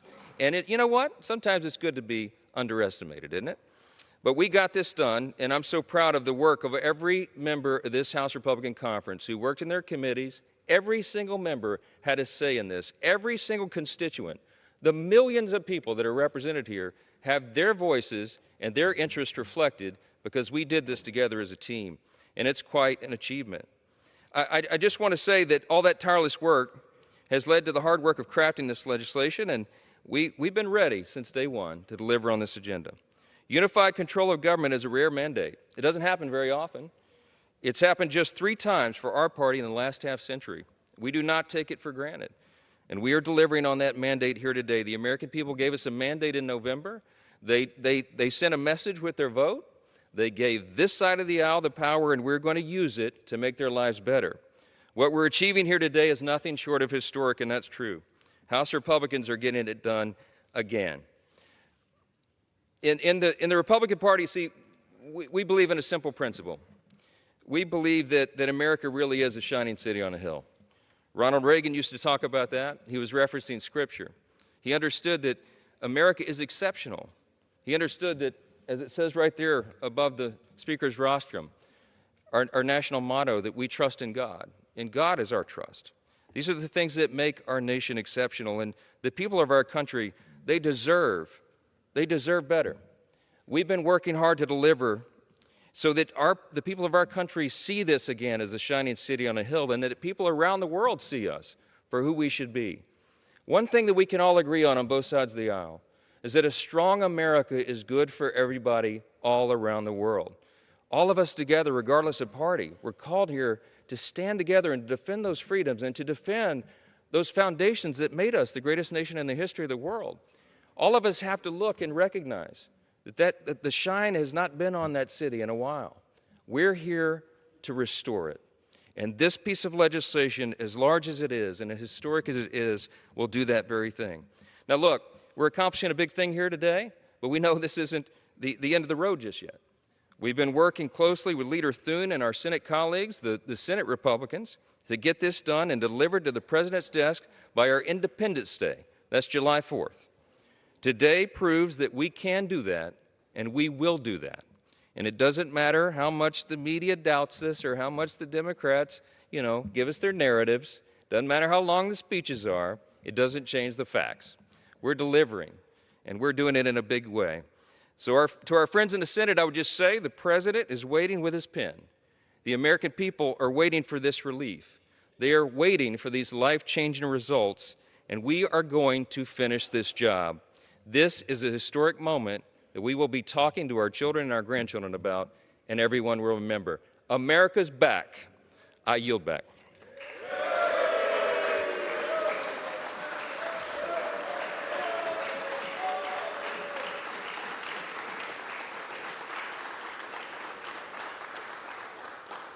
Gentleman from Massachusetts with 2 minutes remaining. I yield back. Gentleman yields back his time. Gentleman from Missouri with 2 minutes remaining. I yield back. Gentleman from Missouri yields back. All time for debate has expired. Pursuant to House Resolution 436, the previous question is ordered on the bill as amended. The question is on engrossment and third reading of the bill. Those in favor say aye. Those opposed, no. Ayes have it. Third reading. A bill to provide for reconciliation pursuant to Title II of House Concurrent Resolution 14. For what purpose does the gentleman from Massachusetts seek recognition? I ask for a recorded vote, Mr. Speaker. Okay. I'm sorry. For what purpose does the gentlelady from Massachusetts seek recognition? Mr. Speaker, I have a motion to recommit at the desk. The clerk will report the motion. Mr. Han of Massachusetts moves to recommit the bill H.R. 1 to the Committee on the Budget. Pursuant to Clause 2B of Rule 19, the previous question is ordered on the motion to recommit. The question is on the motion. Those in favor say aye. Aye. Those opposed, no. Opinion of the chair, the noes have it. Mr. Speaker, I ask for the yeas and nays. Yeas and nays are requested. Those favoring a vote by the yeas and nays will rise. Sufficient number having risen, the yeas and nays are ordered. Members will record their votes by electronic device. Pursuant to Clause 9 of Rule 20, this 15-minute vote on the motion to recommit will be followed by 5-minute votes on passage of H.R. 1 if ordered, and the motion to suspend the rules and pass H.R. 1701 if ordered. This is a 15-minute vote.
On this vote, the yeas are 212, the nays are 216. The motion is not adopted.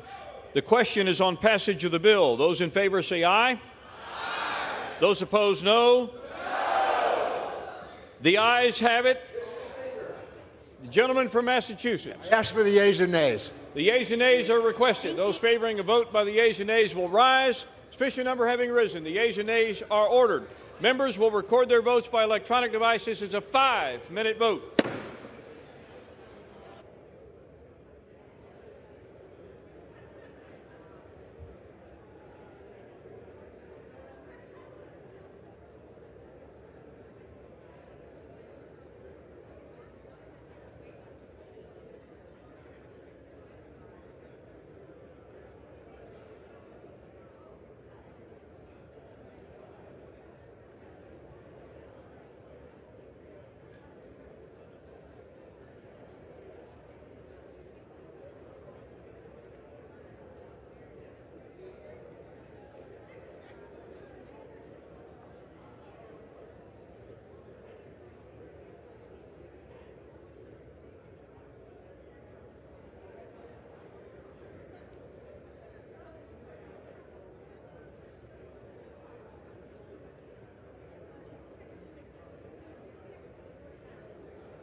On this vote, the yeas are 215, the nays are 214, with one answering present. The bill is passed.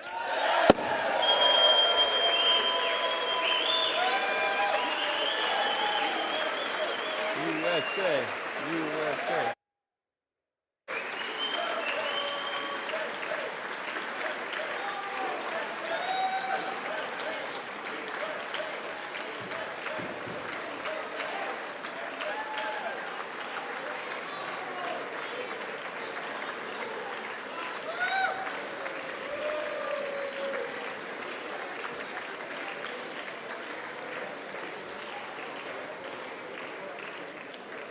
Without objection, a motion to reconsider is laid on the table.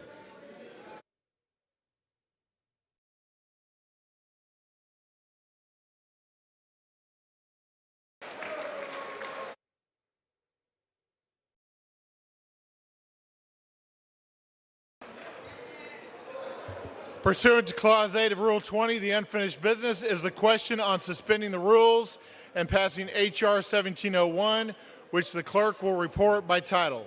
H.R. 1701, a bill to require the Secretary of Defense and the Secretary of State to monitor efforts by the People's Republic of China to build or buy strategic foreign ports and for other purposes. Will the House suspend the rules and pass the bill? So many as are in favor say aye. Those opposed, no. In the opinion of the chair, 2/3 being in the affirmative, the rules are suspended. The bill is passed, and without objection, the motion to reconsider is laid on the table.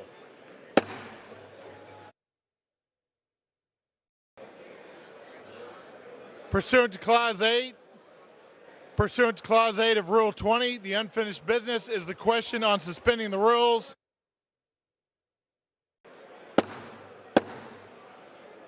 The House.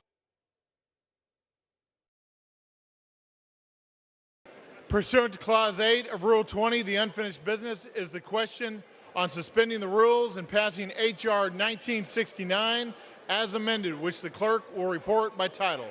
Union Calendar Number 76, H.R. 1969, a bill to amend and reauthorize the Staff Sergeant Parker Gordon Fox Suicide Prevention Grant Program of the Department of Veterans Affairs.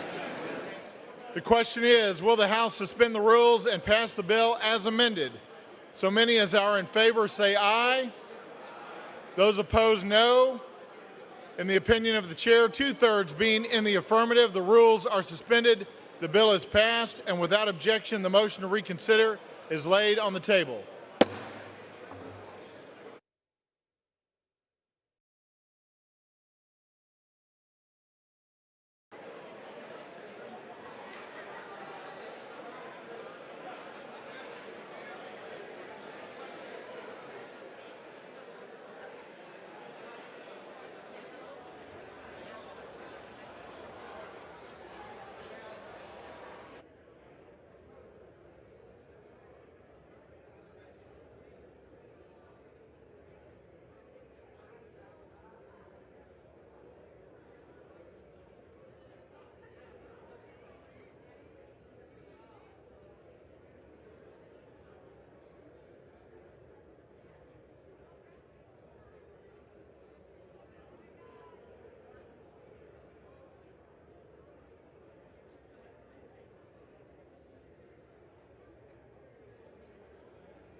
The chair lays before the House a communication.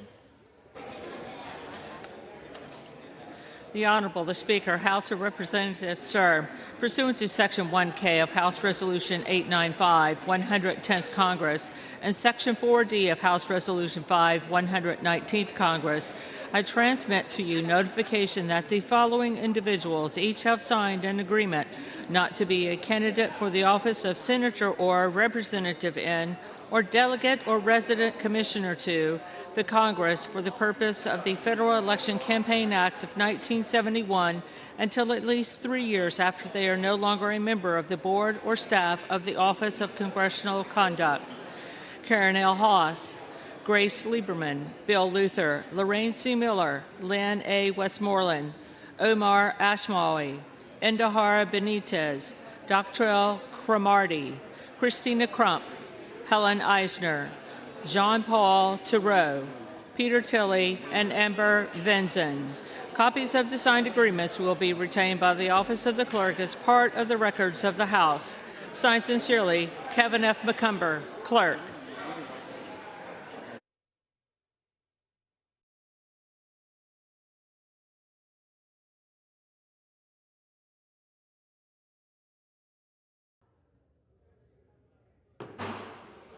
The chair lays before the House a communication.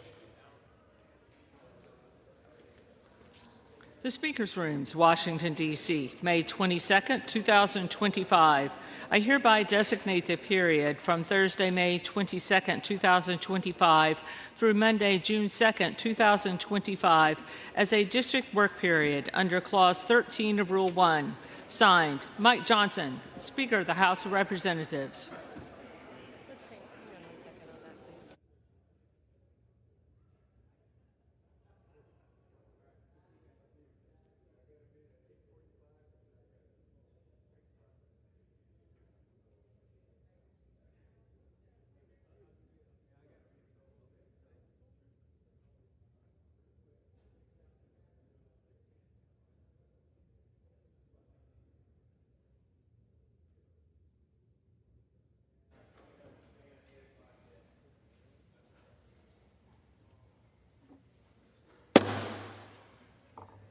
Pursuant to Clause 13 of Rule 1 and House Resolution 435, the House stands adjourned until 10 a.m. on Friday, May 23, 2025, as a further mark of respect to the memory of the late Honorable Gerald E. Connolly.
Policies that allowed them to rich.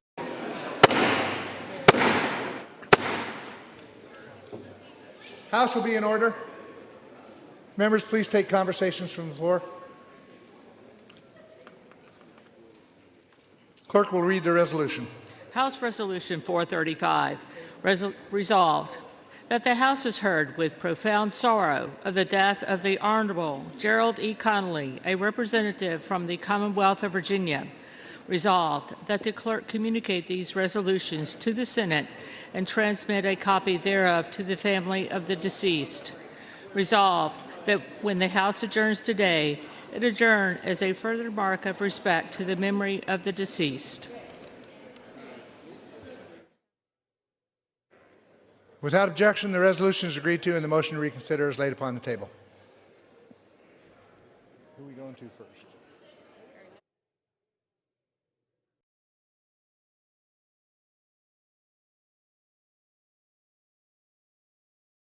For what purpose does the gentleman from Texas, Mr. Arrington, seek recognition? Mr. Speaker, pursuant to House Resolution 436, I call up Bill H.R. 1, the One Big Beautiful Bill Act, and ask for its immediate consideration in the House. Clerk will report the title of the bill. Union Calendar Number 78, H.R. 1, a bill to provide for reconciliation pursuant to Title II of House Concurrent Resolution 14. Pursuant to House Resolution 436, an amendment in the nature of a substitute consisting of the text of the Rules Committee Print 119-3, modified by the amendment printed in House Report 119-113, is adopted and the bill as amended is considered read.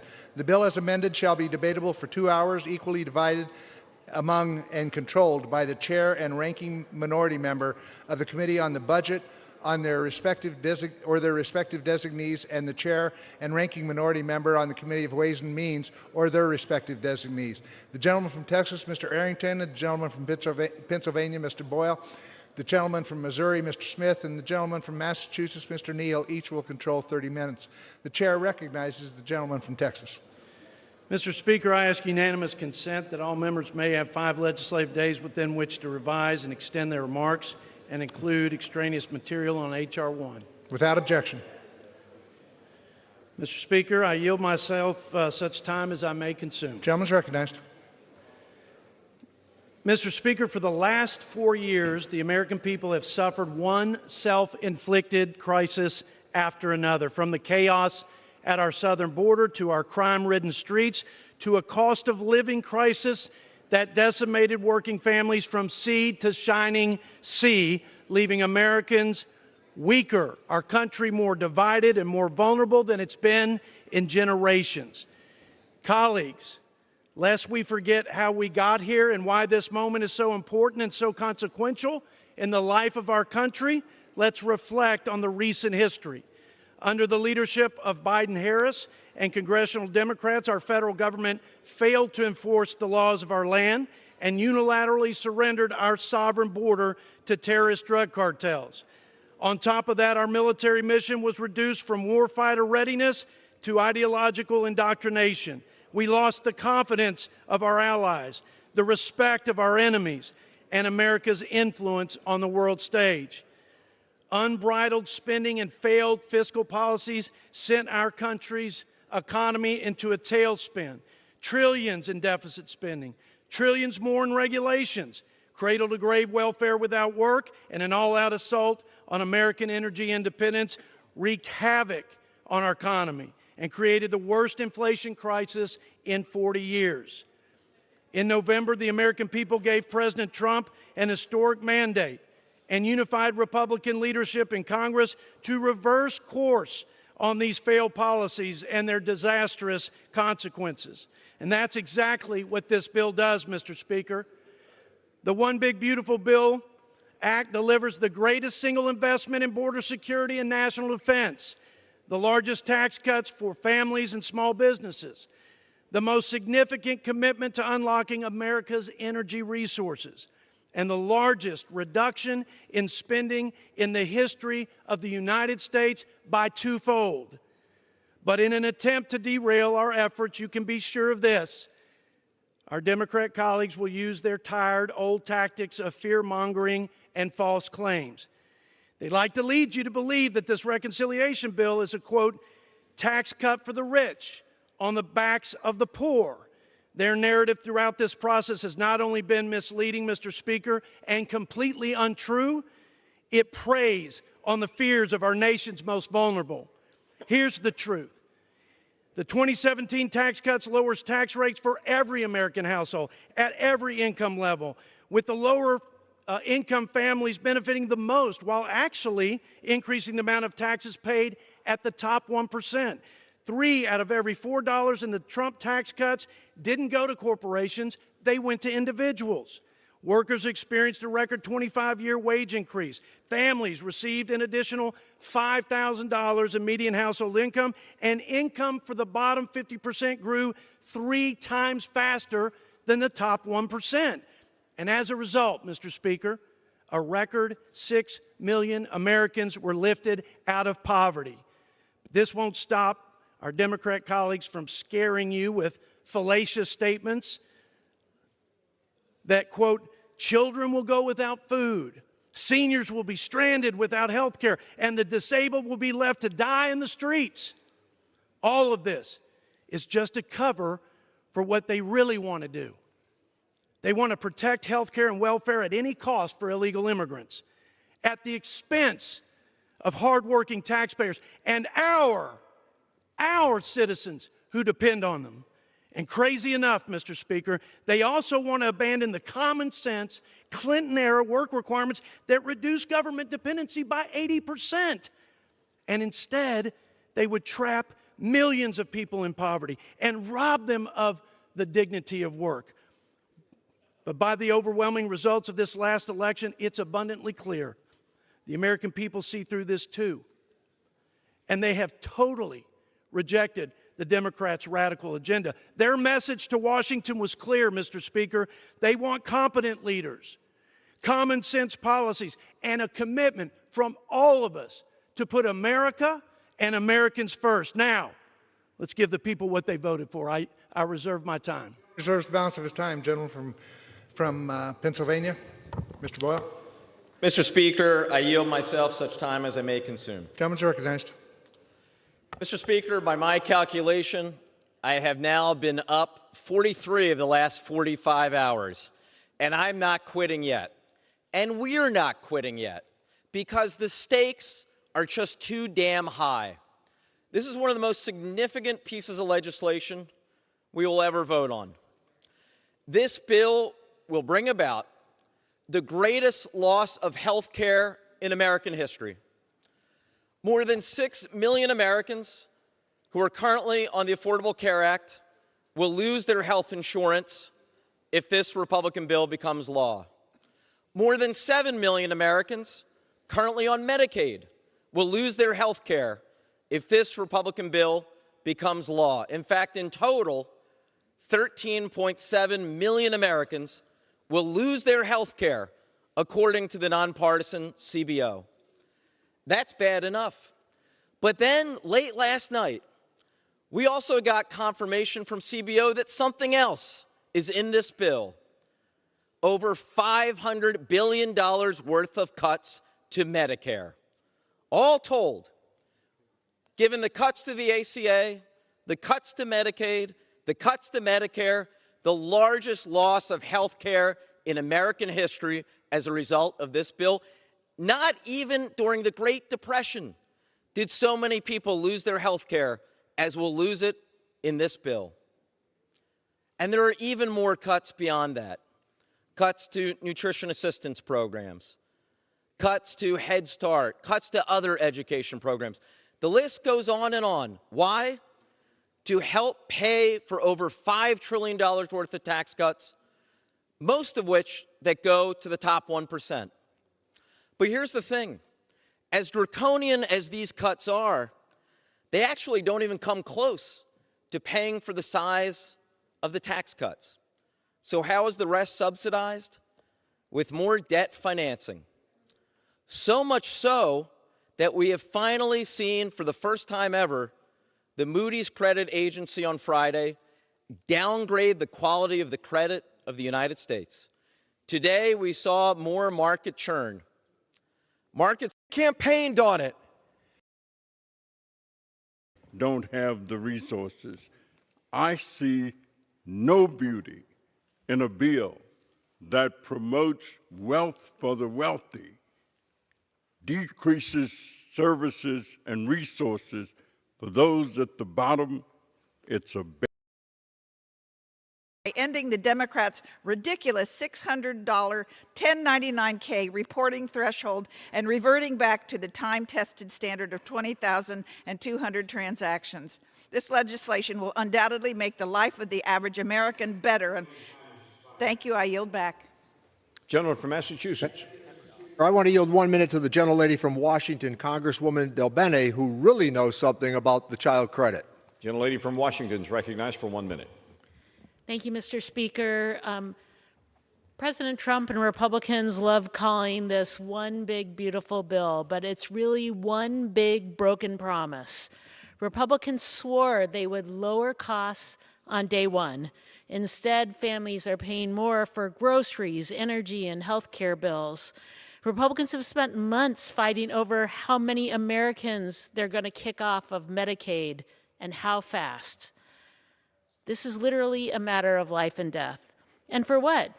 Another massive round of tax breaks to pad the wallets of the ultra-wealthy and big corporations. A mom from Kirkland told me recently that she was horrified to see what Republicans are doing to these programs. She raised 2 kids with the support of Medicaid, SNAP, and the child tax credit. She said the supports Republicans are cutting help real people live real, productive lives. I urge you to listen to your constituents and vote no on this big, broken promise. I yield back. Gentleman from Missouri. Mr. Speaker, this is what the one big, beautiful bill is all about. This is what 77 million Americans voted for. Make the 2017 Trump tax cuts permanent. No tax on tips. No tax on overtime. No tax on car loan interest. And tax relief for seniors.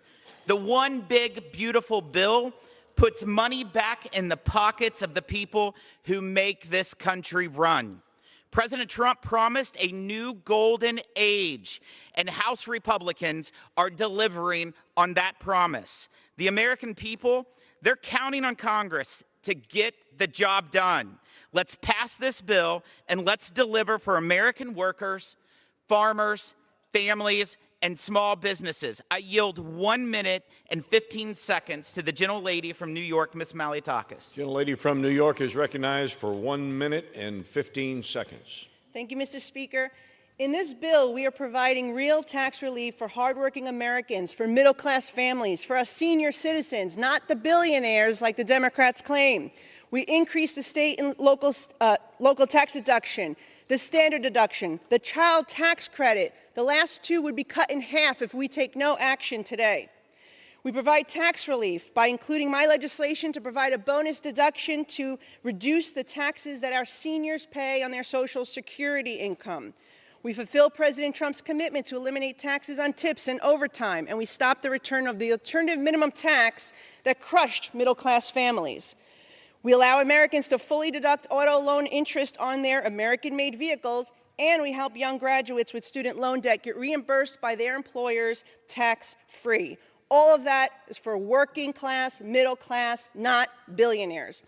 We also make sure that this bill keeps our borders secure and funds the deportation of criminal illegal immigrants, and we increase and strengthen domestic energy production and security, and we safeguard Medicaid for our seniors, for our disabled, for our children with disabilities, and we crack down on the fraudsters by targeting waste, fraud, and abuse. The Democrats can continue to fight for the fraudsters. They continue to fight for the illegal immigrants, but we're going to deliver for the working families, middle class, and senior citizens. Thank you, and I yield back. Gentleman from Massachusetts. Thank you, Mr. Speaker. I remind the gentlelady that the SALT deduction that we offered in our tax bill on a secret ballot would have gotten all the Republicans from New York and New Jersey and California. With that, I want to yield 1 minute to the gentlelady from Wisconsin, Congresswoman Moore, who nobody has ever walked away from saying, I think she's undecided. Gentlelady from Wisconsin is recognized for 1 minute.